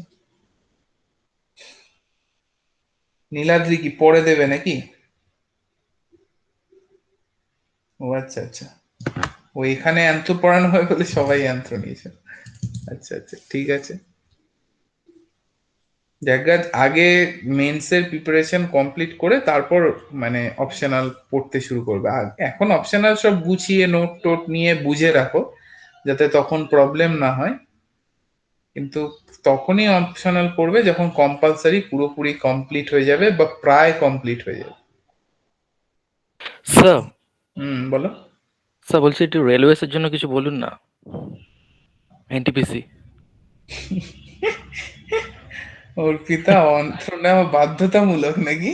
অর্ণব স্যার বলেছে। স্যার কোথায়? স্যারকে ধরে আনা হোক। হ্যাঁ, কে বললো রেলের জন্য? স্যার আমি। আরে আমি বলো না, তুমি কে সেটা বলো। সুদীপ্ত। আচ্ছা, সুদীপ্ত। রেলের জন্য সুদীপ্ত, রেলের তো পরীক্ষা দেখেছো তো, দিয়ে দিয়েছে কিন্তু। হ্যাঁ হ্যাঁ হ্যাঁ, এসে হ্যাঁ গেছে অলরেডি ফার্স্ট নোটিস। হ্যাঁ হ্যাঁ, রেলের জন্য মেনলি কি বলতো, বেশি পরিমাণ সায়েন্স পড়ো, বুঝলে তো। হ্যাঁ। সায়েন্স আর ম্যাথমেটিক্সটা, জিআই তো রেলে একদম ইজি থাকে, একদম ইজি, ঘুমিয়ে ঘুমিয়েও করতে পারবে প্রত্যেকটা। ম্যাথমেটিক্স এর ট্রাইগোনোমেট্রির পোর্শন আর জিওমেট্রির পোর্শনটা একটু দেখো, এই দুটো পোর্শন আমাদের অ্যানথ্রোপোলজি, এই অ্যারিথমেটিক একদম সোজা থাকে। আর অ্যালজাব্রাও একদম বেসিক লেভেলের থাকে, আমি করাচ্ছি যেগুলো অনেক হাই লেভেলেরই করাচ্ছি। কিন্তু তোমার ট্রাইগোনোমেট্রি আর জিওমেট্রিটা একটু ভালো করে দেখো, ওটা একটুখানি এদিক ওদিক থাকে, 10টা প্রশ্ন। আর রেলের জন্য কিন্তু ওয়ার্ল্ড জিওগ্রাফি মাস্ট। ওয়ার্ল্ড জিওগ্রাফিতে 5টা থেকে 6টা প্রশ্ন থাকে, ওয়ার্ল্ড জিওগ্রাফি থেকে। অমুক ন্যাশনাল পার্ক বা অমুক জায়গার জিনিস, এগুলো অমুক নদী, এইসব প্রশ্নগুলো থাকে। তো ওয়ার্ল্ড জিওগ্রাফিকে কিন্তু রেলে অ্যাভয়েড করবে না। আর আমি তো প্রত্যেককে বলি, লুসেন্ট বইয়ের ট্র্যাডিশনাল জিকে রেলে খুব আসে, যে অমুক আদিবাসী কোথাকার, অমুক পার্লামেন্ট কোথাকার, অমুক নাচ কোথাকার, অমুক চরিত্র কোন বইয়ের। তো এই বিষয়গুলো আসে, একটু ট্র্যাডিশনাল জিকে আসে। তো রেলের ক্ষেত্রে লুসেন্টের যে হলুদ রঙের বইটা আছে, হলুদ রঙের বইয়ের একদম শেষ দিকে যাবে, ওখানে মিসলেনিয়াস বলে একটা জিনিস আছে, দেখবে মোটামুটি 38 থেকে 40 পেজ হয় মিসলেনিয়াস সেকশন। ওটাকে প্রত্যেক দিন মুখস্থ করবে, প্রত্যেক দিন কিছুটা কিছুটা করে ওটাকে মুখস্থ করবে। লুসেন্টের বাইরে এক আনা প্রশ্ন আসে না ট্র্যাডিশনাল জিকে রেলে। এবং রেলে কিন্তু ট্র্যাডিশনাল থেকে জিকে থেকে 12টা মতো প্রশ্ন আসে। তো এই 12টা প্রশ্ন কিন্তু খুব ভাইটাল হয়ে দাঁড়ায়, ঠিক আছে। তো কারেন্ট অ্যাফেয়ার্স তো জানোই, রেলে খুব একটা কারেন্ট অ্যাফেয়ার্স দিতে ওরা পছন্দ করে না, খুব রেয়ার কারেন্ট অ্যাফেয়ার্স দেয়। তো ওই ট্র্যাডিশনাল জিকের জন্য একমাত্র এবং অব্যর্থ ওষুধ হচ্ছে লুসেন্টের বইয়ের শেষ দিকের মিসলেনিয়াস সেকশন। আর সায়েন্সকে প্রচন্ড পরিমাণ গুরুত্ব দেবে, সায়েন্সের থেকে প্রচুর প্রশ্ন আসে রেলে। আর গুরুত্ব দেবে ওয়ার্ল্ড জিওগ্রাফিকে, গুরুত্ব দিবে ম্যাথমেটিক্সকে, গুরুত্ব দেবে ম্যাথকে। জিআই রেলে একদম ইজি আসে, তার জন্য আলাদা করে জিআই প্র্যাকটিস করার দরকার পড়ে না। কিন্তু ম্যাথ কিন্তু ট্রাইগোনোমেট্রি জিওমেট্রি একটু কঠিন আসে।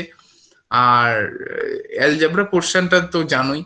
তো ওয়ার্ল্ড জিওগ্রাফিটা পড়বে, বিভিন্ন কন্টিনেন্ট ধরে ধরে, ন্যাশনাল পার্ক, তাদের নদী, পাহাড়, ভূপ্রকৃতি, এই বিষয়গুলো পড়বে 7টা কন্টিনেন্টের। সায়েন্স তো খুব ভালো করে পড়বে, প্রতিটা বিষয়ে সায়েন্স থেকে ম্যাক্স, সব থেকে বেশি প্রশ্ন সায়েন্সেরই আসে, যেটুকু জিকে তে আসে তার মধ্যে। আর ট্র্যাডিশনাল জিকে আর কারেন্ট অ্যাফেয়ার্স মিলে 12টা আসে, 12টা প্রশ্নের মধ্যে ম্যাক্সিমাম হয়তো 2টা কারেন্ট অ্যাফেয়ার্স থেকে থাকে, কোনো বছর সেটাও থাকে না। তো ট্র্যাডিশনাল জিকের জন্য লুসেন্টের মিসলেনিয়াস সেকশন মাস্ট। ঠিক আছে ওকে সুদীপ। স্যার। কে ওকে কে স্যার, সবাই বলছি দেবে, সবাই দেবে নাকি? সবাই রেল না, দিচ্ছ? অনেকেই যারা আছে আছে। বোধহয় রেড লেবে।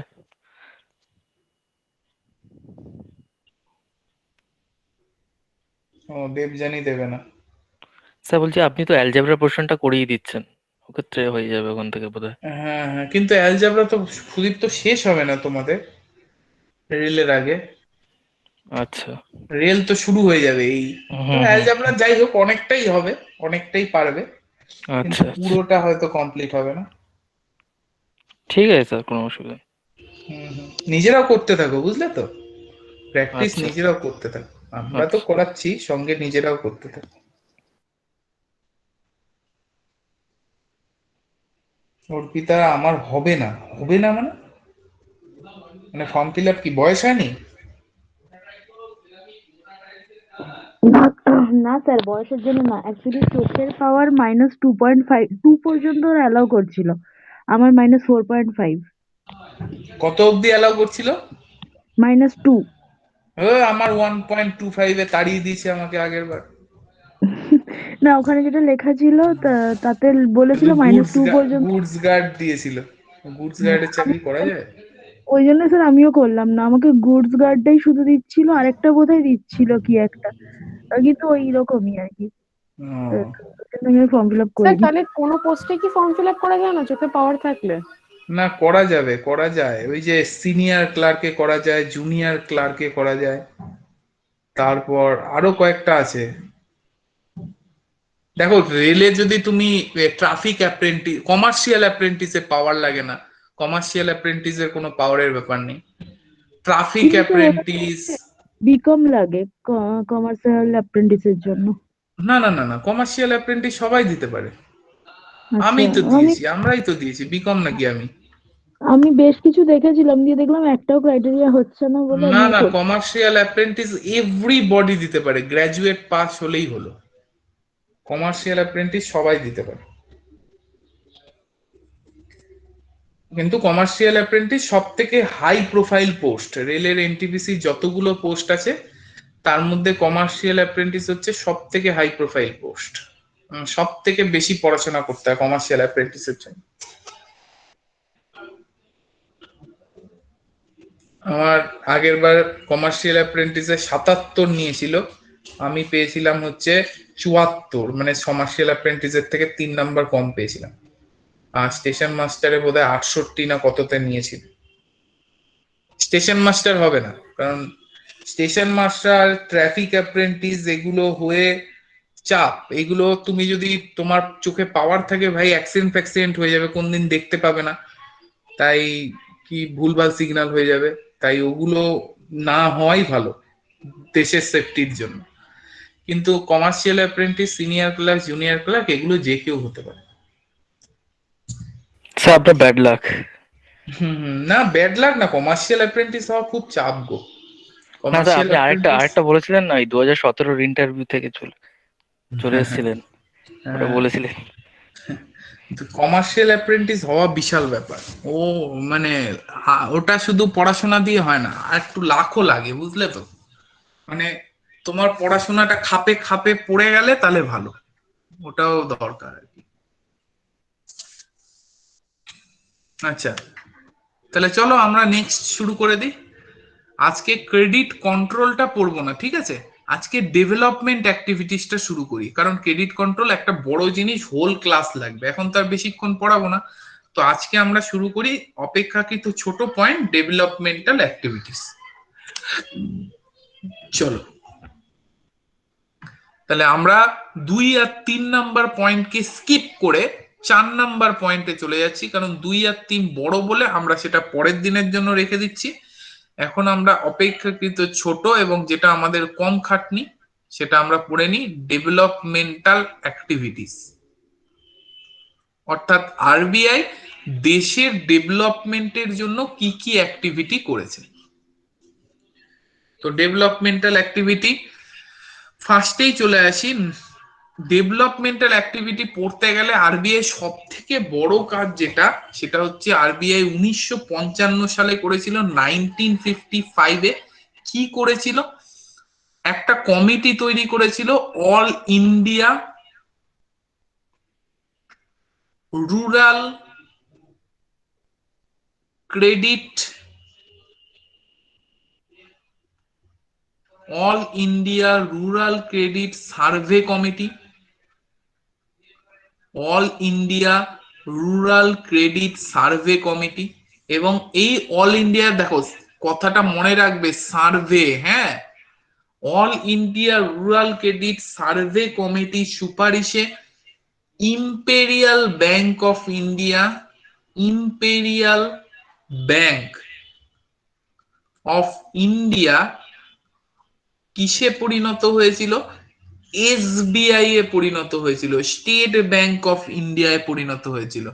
কি বললাম, 1955 সালে All India Rural Credit Survey কমিটির সুপারিশে Imperial Bank of India State Bank of ইন্ডিয়ায় পরিণত হয়েছিল।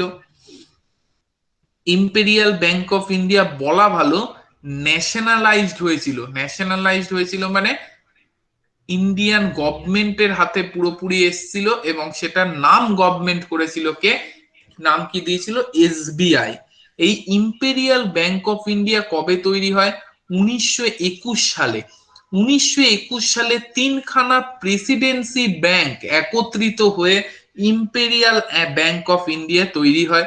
তিনটে প্রেসিডেন্সি ব্যাংক কি, প্রেসিডেন্সি মানে ব্রিটিশদের প্রেসিডেন্সি এলাকা, ব্যাংক অফ বেঙ্গল, সামনে একটা ব্যাংক অফ আছে, হ্যাঁ, ব্যাংক অফ বেঙ্গল, যেটা 1806 সালে প্রথম প্রেসিডেন্সি ব্যাংক, এটা 1806 সালে প্রতিষ্ঠা হয়েছিল। নেক্সট হচ্ছে ব্যাংক অফ বোম্বে, তখন তো বোম্বে ছিল তাই বোম্বে, মুম্বাই ছিল না তখন। ব্যাংক অফ বোম্বে যেটা 1840 সালে তৈরি হয়েছিল। সেই সঙ্গে ব্যাংক অফ মাদ্রাজ, যেটা 1843 সালে তৈরি হয়েছিল। এই 1843-এ ব্যাংক অফ মাদ্রাস, 40-এর ব্যাংক অফ বোম্বে এবং 1800 প্রথম presidency bank Bank of Bengal, এই তিনটে ব্যাংক একসাথে মিলে, এবং এই তিনটে ব্যাংকের একসাথে হওয়ার সুপারিশ কে করেছিল, বিখ্যাত ইকোনমিক্স জে এম কেইন্স, যাকে মডার্ন ইকোনমিক্স এর জনক বলা হয়, সেই জে এম কেইন্স এর সুপারিশে তিনখানা প্রেসিডেন্সি ব্যাংক একত্রিত হয়ে 1921 সালে তৈরি হয়েছিল ভারতবর্ষের একটা বিশাল বড় ব্যাংক, সেটা হচ্ছে ইম্পেরিয়াল ব্যাংক অফ ইন্ডিয়া। এবং এই ইম্পেরিয়াল ব্যাংক অফ ইন্ডিয়া স্বাধীনতার পর all India Rural Credit Survey কমিটির সুপারিশে ন্যাশনালাইজড হয়, অর্থাৎ গভর্নমেন্টের অধীনে আসে, এবং তার নামকরণ করা হয় এসবিআই। তোমরা জানো বর্তমানে এসবিআই এর মার্কেট শেয়ারের পরিমাণ ভারতবর্ষের মোট টাকা 23%। আরবিআই এর নিজস্ব ফান্ডে এত টাকা নেই এককভাবে এসবিআই এর হাতে যত টাকা আছে, অর্থাৎ ক্ষমতার দিক থেকে এসবিআই আরবিআই এর থেকেই বড়, আরবিআই এর থেকেও বড়। তুমি বলতেই পারো স্যার এসবিআই তো আরবিআই এর আন্ডারে, সবই তো আরবিআই, সেই হিসেবে বলছি না, আরবিআই নিজস্ব সম্পত্তির নিরিখে বলছি, এসবিআই 10 গোল দিতে পারবে আরবিআই কে। ভারতবর্ষের টোটাল শেয়ার মার্কেট শেয়ারে 23% নিয়ে দাঁড়িয়ে আছে বর্তমানে SBI, the largest bank of India. বিশাল ব্যাপার, ঠিক আছে। রজনীশ কুমার, হেডকোয়ার্টার হচ্ছে মুম্বাইতে, রজনীশ কুমারের এসবিআই। ইম্পেরিয়াল ব্যাংক অফ ইন্ডিয়ারও হেডকোয়ার্টার বোম্বেতে ছিল, হ্যাঁ। ইম্পেরিয়াল ব্যাংক যেটা তৈরি হয়েছিল 1921-এ, সেটারও হেডকোয়ার্টার কিন্তু বোম্বে ছিল। আচ্ছা, এখানে আমি বলেছিলাম সার্ভেটা গোল দিয়েছিলাম, এটাও একটু বলে দিই। অল ইন্ডিয়া রুরাল ক্রেডিট সার্ভের জায়গায় এখানে যদি রিভিউ হয়ে যায়, all India Rural Credit review committee, সেইটা সুপারিশে 1969 সালে 14টা ব্যাংকের ন্যাশনালাইজেশন হয়েছিল। তো গুলাবে না কিন্তু, All India Rural Credit Survey কমিটির সুপারিশে ইম্পেরিয়াল ব্যাংকের ন্যাশনালাইজেশন হয়ে এসবিআই হয়েছিল। আর All India Rural Credit Review কমিটির সুপারিশে 1969 সালে ইন্দিরা গান্ধীর নেতৃত্বে 14টা ব্যাংকের ন্যাশনালাইজেশন হয়েছিল। তো আরবিআই এর প্রথম ডেভেলপমেন্ট অ্যাক্টিভিটির মধ্যে এটাই বলতে হয়, কারণ এসবিআই সব, এসবিআই ইজ বস।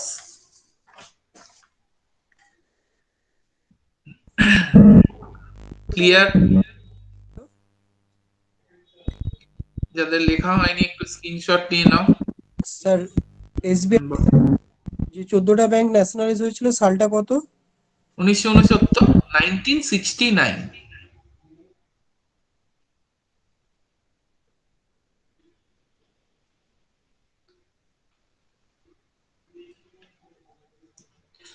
এবার পড়বো মিউচুয়াল ফান্ড। আরবিআই এর কি করে প্রথম মিউচুয়াল ফান্ডে ইন্ডিয়া শুরু করলো। মিউচুয়াল ফান্ডস আর সাবজেক্ট টু মার্কেট রিস্ক, ওটা কিন্তু খেয়াল রেখো। নেক্সট ডেভেলপমেন্ট, এসবিআই এর পর নেক্সট ডেভেলপমেন্ট অ্যাক্টিভিটি আমরা যেটা পড়বো আরবিআই এর, সেটা হচ্ছে UTI, unit trust of India.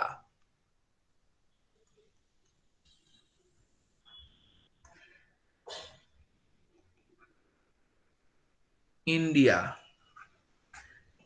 যেটা প্রথম এই ইউনিট ট্রাস্টের কনসেপ্ট, ইউনিট ট্রাস্ট মানে তোমার টাকা অন্য কেউ তোমার হয়ে ইনভেস্ট করবে।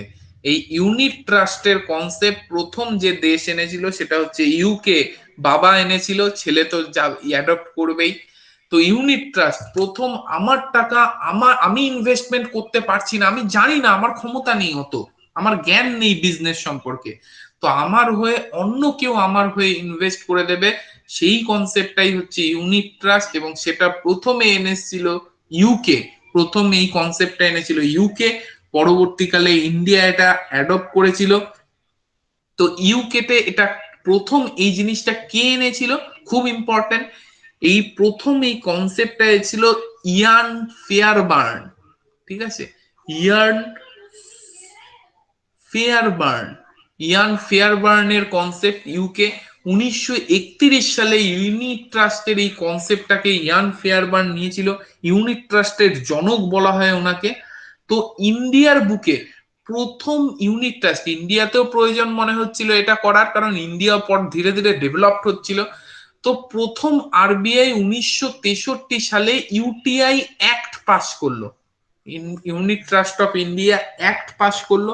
এবং এই অ্যাক্ট অনুযায়ী 1964 সালে ইন্ডিয়ার প্রথম মিউচুয়াল ফান্ড ইনভেস্টমেন্ট সংস্থা ইউটিআই প্রতিষ্ঠিত হলো। প্রথম স্কিমটা লঞ্চ করেছিল 1963 সালে এবং প্রথম প্রতিষ্ঠিত হয়েছিল 1964 সালে। তো এই ইউটিআই যে প্রথম 1964 সালে প্রতিষ্ঠিত হয়ে, এটা প্রথম যে স্কিমটা, ফার্স্ট স্কিম যেটা লঞ্চ করেছিল, সেটার নাম হচ্ছে ইউনিট স্কিম।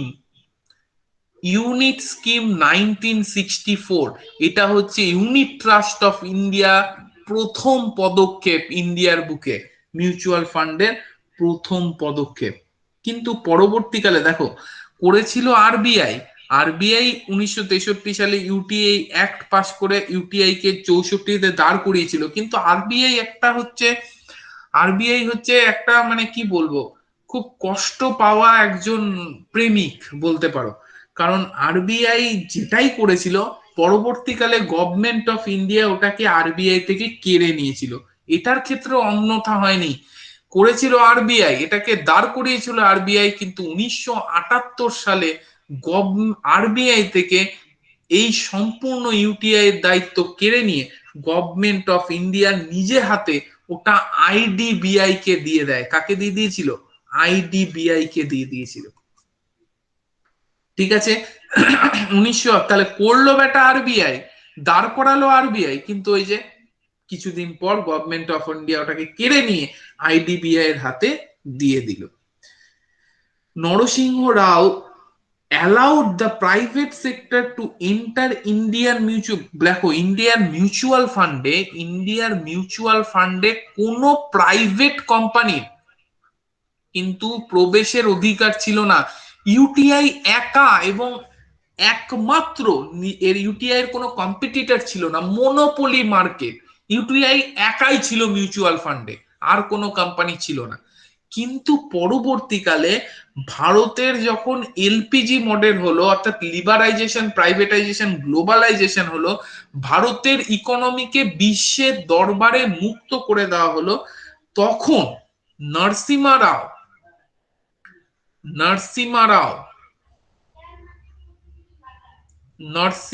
রাও কি করলো, ভারতীয় ইকোনমিতে প্রাইভেট সেক্টরকেও মিউচুয়াল ফান্ডে ঢোকার প্রথম পারমিশন দিল। এবং এই যে মিউচুয়াল ফান্ডে প্রাইভেট ইনভেস্টমেন্ট হওয়ার পারমিশন পেল, প্রথম প্রাইভেট কোম্পানি যেটা মিউচুয়াল ফান্ডে ইউটিআই এর কম্পিটিটর হিসেবে প্রথম নিজেকে মেলে ধরলো, সেটা হচ্ছে Kothari pioneer. Kothari pioneer.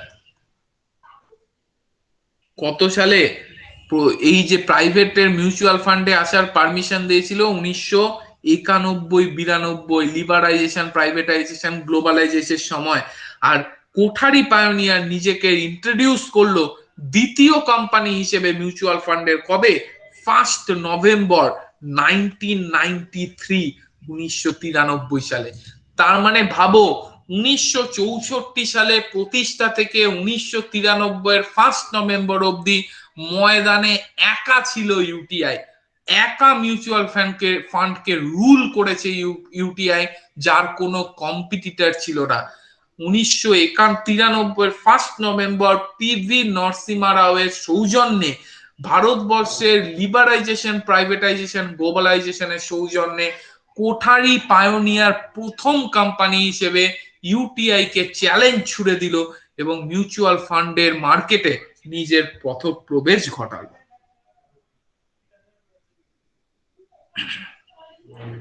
Clear? তাহলে ইউটিআই বা মিউচুয়াল ফান্ড তো তোমরা বড় করে পড়বে, মিউচুয়াল ফান্ড তো একটা চ্যাপ্টার। যাই হোক, আরবিআই ডেভেলপমেন্ট অ্যাক্টিভিটির মাধ্যমে মিউচুয়াল ফান্ড আমরা কিছুটা বুঝে নিলাম কি। আর মিউচুয়াল ফান্ড জিনিসটা কি সেটা বুঝতে গিয়ে স্যার একটা সুন্দর কথা বললো যে আমি ইনভেস্টমেন্ট করতে পারছি না, আমার টাকা আছে, আমার হয়ে অন্য কেউ যদি ইনভেস্টমেন্ট করে দেয়, that is called mutual fund. এটা হচ্ছে গোদা বাংলা ভাষায়। এরপর বিভিন্ন টার্ম তো মিউচুয়াল ফান্ড পড়তে গিয়ে পড়বেই। নেক্সট ডেভেলপমেন্ট অ্যাক্টিভিটি আমরা যেটা পড়বো, এটাই আজকে শেষ পড়া, কারণ আমি 6:30 থেকে কথা বলছি, আমার চোয়ালগুলো এবার ব্যথা করছে, আর পারছি না আমি। তো এটা আজকে লাস্ট ডেভেলপমেন্ট অ্যাক্টিভিটি যেটা পড়বো, আরবিআই এর কৃষিকাজে পদক্ষেপ। কৃষিকাজে আরবিআই এর পদক্ষেপ, সেটা হচ্ছে নাবার্ড। এটা সবার নেওয়া হয়ে গেছে তো?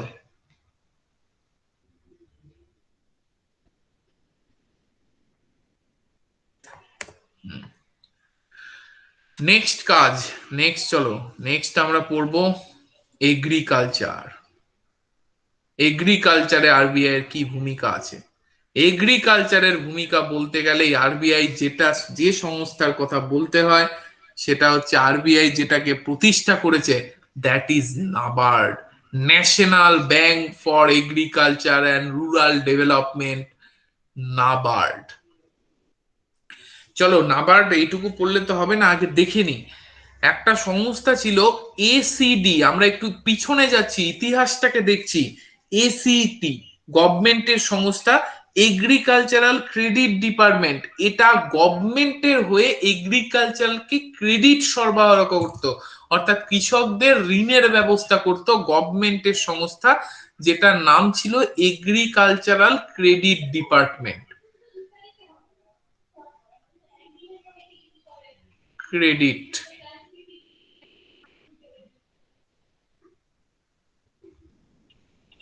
Agricultural credit department. আরেকটা সংস্থা ছিল, সেটার নাম হচ্ছে আরপিসিসি। আরপিসিসি ফুল ফর্ম কি? Rural bank, rural planning and credit sell. কি রুরাল, রুরাল উচ্চারণটা না আমি পারি না, কেন জানি না। Rural planning and credit sell, এই সংস্থাটা ছিল আরবিআই এর আন্ডারে। আরবিআই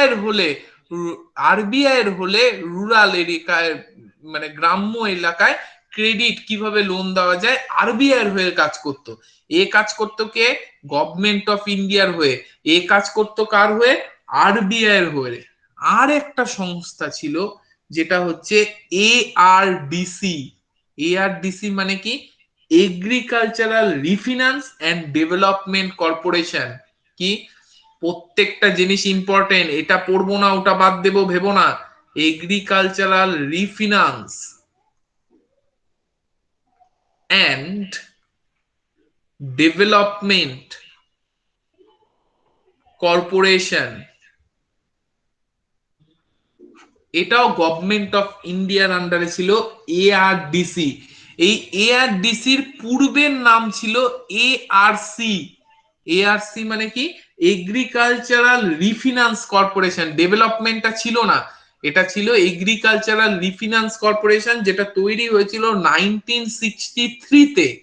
পরবর্তীকালে এটার সাথে ডি অর্থাৎ ডেভেলপমেন্টকে যুক্ত করে নতুন নামকরণ করা হয় 1975 সালে। এইটা কেন বলছি, এগুলো কেন স্যার বললেন না ডেট ফেট? পড়তে হবে না, কারণ মেন প্রবাহ হচ্ছে এটাই। একটা নদীর দেখবে মেন প্রবাহ আছে, তার সাথে উপনদীরা এসে মেলে, এইগুলো হচ্ছে উপনদী। আর মেন যে প্রবাহ সেটা কিন্তু এই এআরসি, যেটা 1963 সালে তৈরি হয়েছিল, তার সাথে ডি অর্থাৎ ডেভেলপমেন্ট যুক্ত হয়ে নতুন নামকরণ হয়েছিল 1975 সালে। গভর্নমেন্ট চিন্তা করলো এক এগ্রিকালচারাল রুরাল ক্রেডিটের জন্য তিনটে সংস্থা, একটা আরবিআই করছে, একটা আমরা করছি, একটা আবার আমরা আরবিআই মিলেমিশে এআরডিসি চালাচ্ছি। কি দরকার? এই তিনটে আরবিআই চিন্তা করলো এই তিনটে সংস্থাকে মিলিয়ে দিয়ে আমি একটাই সংস্থা করি না, যে গোটা এগ্রিকালচারটাই দেখবে আরবিআই এর হয়ে, আর প্রত্যেকটা রিপোর্ট গভর্নমেন্ট অফ ইন্ডিয়াকে করবে। তাহলেই তো অনেক খাটনি আমার কমে গেল। এই তিনটে সংস্থাকে উঠিয়ে দিয়ে নাবার্ড তৈরি হলো। নাবার্ড কবে তৈরি হলো? নাবার্ড তৈরি হলো তিনটে সংস্থাকে উঠিয়ে দিয়ে 12 জুলাই, সবাই জানো 12 জুলাই 1982-তে এগ্রিকালচারারে অ্যাপেক্স ব্যাংক, অ্যাপেক্স ব্যাংক মানে সর্বোচ্চ ব্যাংক এগ্রিকালচারের ক্ষেত্রে তৈরি হলো নাবার্ড। মোট 100 কোটি টাকার সম্পত্তি নিয়ে তৈরি হয়েছিল এই নাবার্ড। যে কার রিকমেন্ডেশনে তৈরি হয়েছিল? শিবরমন কমিটির সুপারিশে এই তিনটে সংস্থা এক হয়েছিল। শিবরমন কমিটির সুপারিশে 1982 সালে এই তিনটে সংস্থা এক হয়ে 100 কোটি টাকার টোটাল অ্যাসেট নিয়ে, ক্যাপিটাল নিয়ে তৈরি হয় নাবার্ড, এগ্রিকালচারের অ্যাপেক্স ব্যাংক। কিন্তু মনে রাখতে হবে, নাবার্ড কিন্তু একটা রুরাল ব্যাংক, এটা কিন্তু শুধুমাত্র এগ্রিকালচারের ব্যাংক নয়। হ্যাঁ, এগ্রিকালচার হচ্ছে নাবার্ডের মেন কাজ, কিন্তু নাবার্ড কিন্তু মোট 5টা কাজ করার অঙ্গীকার নিয়ে প্রথম এসছিল, এখনো আছে। নাবার্ডের কাজ কিন্তু নাবার্ডের সংবিধানে লেখা আছে 5খানা। হ্যাঁ, মেন কাজ এগ্রিকালচার, তাই আমরা এটাকে এগ্রিকালচারিক ব্যাংক বানিয়ে দিয়েছি, কিন্তু NABARD is a rural bank mainly focused on agriculture. মোট 5টা কাজ করার জন্য নাবার্ড আছে। কি কি? 1 নাম্বার এগ্রিকালচার, ডেফিনেটলি লিখতেই হবে। 2 নাম্বার কাজ নাবার্ড যেটা করে সেটা হচ্ছে স্মল স্কেল ইন্ডাস্ট্রি, এগ্রিকালচার এবং বিভিন্ন কুটির শিল্পকে স্মল স্কেল ইন্ডাস্ট্রি, এগ্রিকালচারের সাথে সম্পর্কিত বিভিন্ন ইন্ডাস্ট্রি যেমন সার, বীজ, এগুলো, এবং সেই সঙ্গে কুটির শিল্পকেও কিন্তু নাবার্ড দেখে।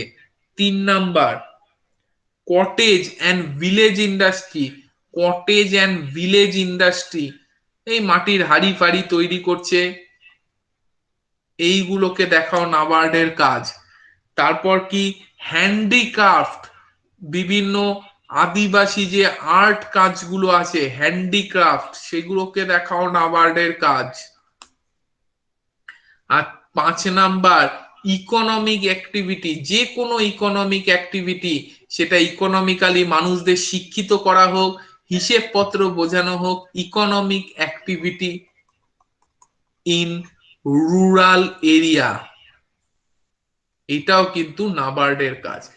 মোট এই 5টা কাজের দায়িত্ব কিন্তু নাবার্ডের উপর আছে, যার মধ্যে মেন এগ্রিকালচার বলে আমরা এগ্রিকালচারাল ব্যাংক বানিয়ে দিয়েছি। NABARD is a rural bank whose main focus is in agriculture, এটা আমাদের মনে রাখতে হবে।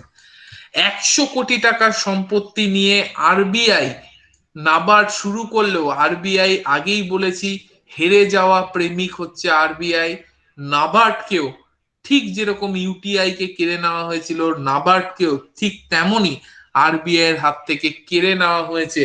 শুরু হয়েছিল 100 কোটি টাকা দিয়ে, কিন্তু পরবর্তীকালে 2017 সালে যখন নাবার্ডকে সম্পূর্ণরূপে আরবিআই থেকে কেড়ে নেওয়া হলো, তখন নাবার্ডের সম্পত্তির পরিমাণ ছিল 6,700 কোটি টাকা।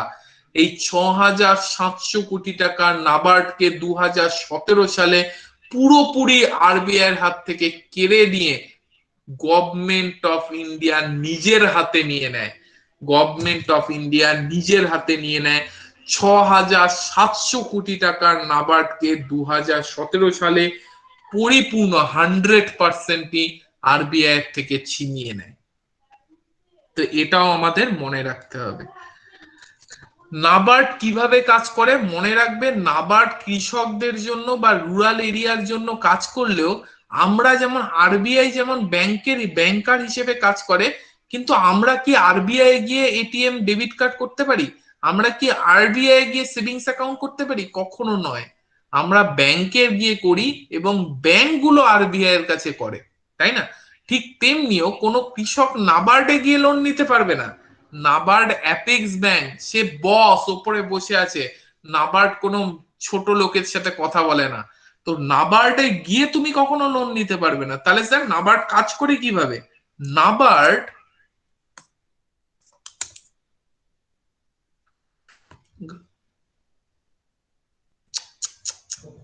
একটু মুছতে হবে নাকি? দেখি একটু ওপরটা মুছে দিই, সবার ছবি একটু তুলে নাও, তাহলে আমি একটু ওপরটা মুছে ওপরটায় দেখাই নাবার্ড কিভাবে কাজ করে।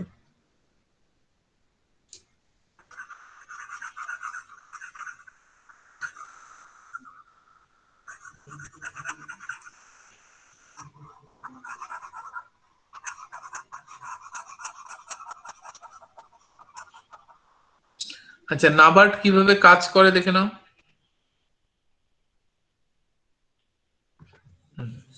নাবার্ড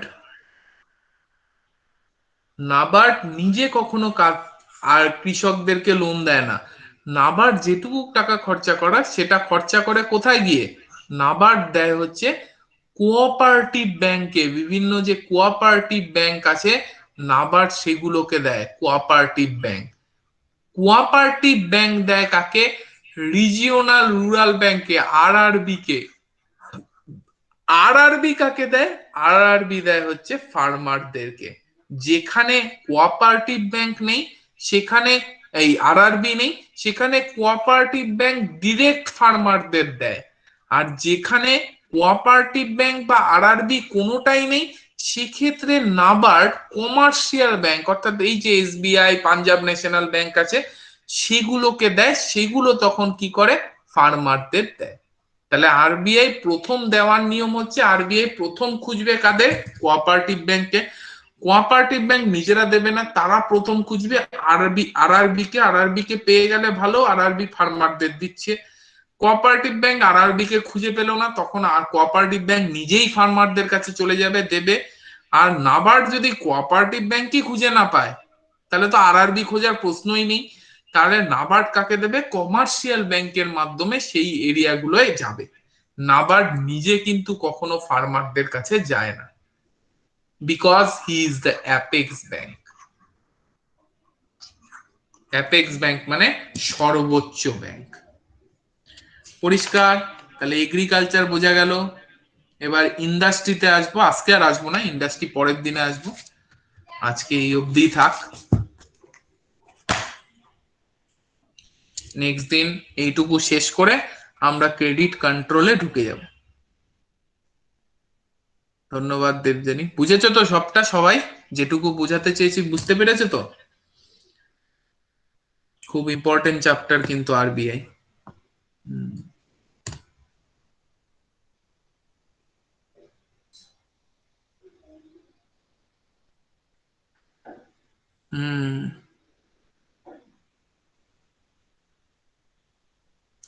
ঠিক আছে, ভালো লাগলেই ভালো।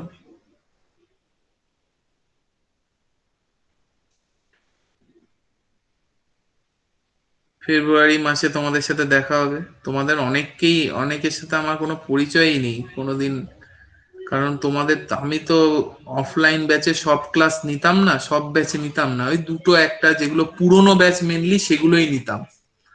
নতুন ব্যাচ আমি কোনোটাই নিতাম না, যেগুলো একদম প্রথম থেকে চলছে পুরোনো ব্যাচ সেগুলো বা মেনের ব্যাচ সেগুলোকেই একটু হ্যাঁ দেবযানী সত্যি অনেকদিন গল্প বলি না, না গল্প বলতে হবে ঠিক, মোটিভেশনও দরকার। রোববার দিন ক্লাস আছে ম্যাথমেটিক্স এর, ওই দিনকার শিওর গল্প হবে একটা। আজকে আমার আর মাথায় গল্প ফল্প আসছে না বুঝলে তো, 3.5 ঘন্টা ধরে কথা বলছি তো। যাজ্ঞা এবার যদি নতুন ব্যাচে যাই, নতুন মানে তোমরা পুরনো হয়ে যাবে কিছুদিনের মধ্যে, তখন যাব তোমাদের ব্যাচে, তখন তোমাদের সাথে দেখা হবে। এই অনলাইনের চক্করে তোমাদের সবার সাথে পরিচয় হতো, অনলাইন যদি না থাকতো তাহলে হয়তো কোনোদিন হতোই না। আমি তো বেলগুড়িয়ায় একটা ব্যাচ আর বারাসাতে একটা ব্যাচ নিতাম, অনলাইনের জন্যই পরিচয়টা হলো। তোমরা দেখেছো আমাকে কোনোদিন, মানে যখন অফলাইন ক্লাস হতো তোমরা ছিলে ওই ব্যাচে, কোনোদিন দেখেছো? আমি তো দাঁড়িয়ে থাকতাম পরের ব্যাচের জন্য। ঠিক আছে, এবার যদি অফলাইন ক্লাস হয়, আমি ফেব্রুয়ারি থেকে ক্লাস নেব বলেছি, তো তখন দেখা হবে। হ্যাঁ হ্যাঁ, কোনো অসুবিধা নেই, ইন্দ্রাদি কল করো। ও, মার্চে মাত্র একদিন ক্লাস করি, ই বাবা মার্চে, করো না করো না।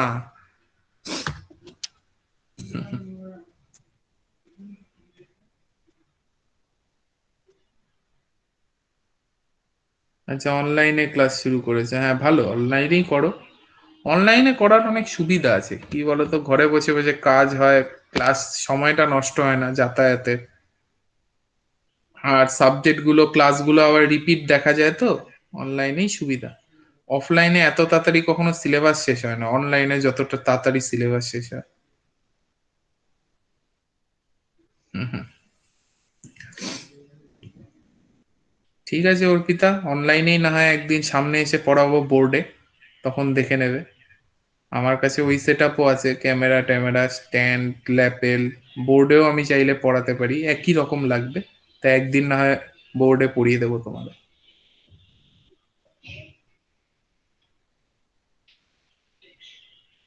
হুম হুম, ঠিক আছে, আমার সব অনলাইনে, আমার সব সেট আপ রেডি, বোর্ড, এই ডিজিটাল সব, ডিজিটালি আমি বেশ ওয়েল ইকুইপড।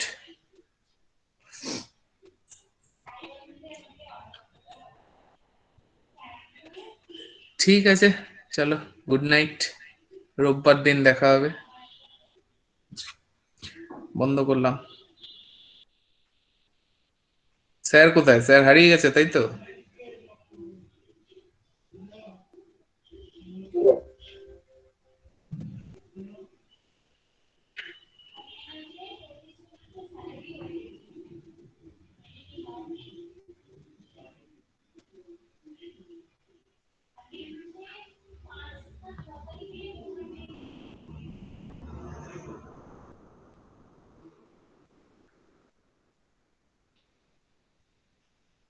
এই তো স্যার চলে এসছে। আরে আমি ছিলাম, শুনছিলাম। আপনি শুনছিলেন স্যার, সাড়া দেন না। ঠিক আছে স্যার, কাটছি তাহলে, পরে ফোন করছি।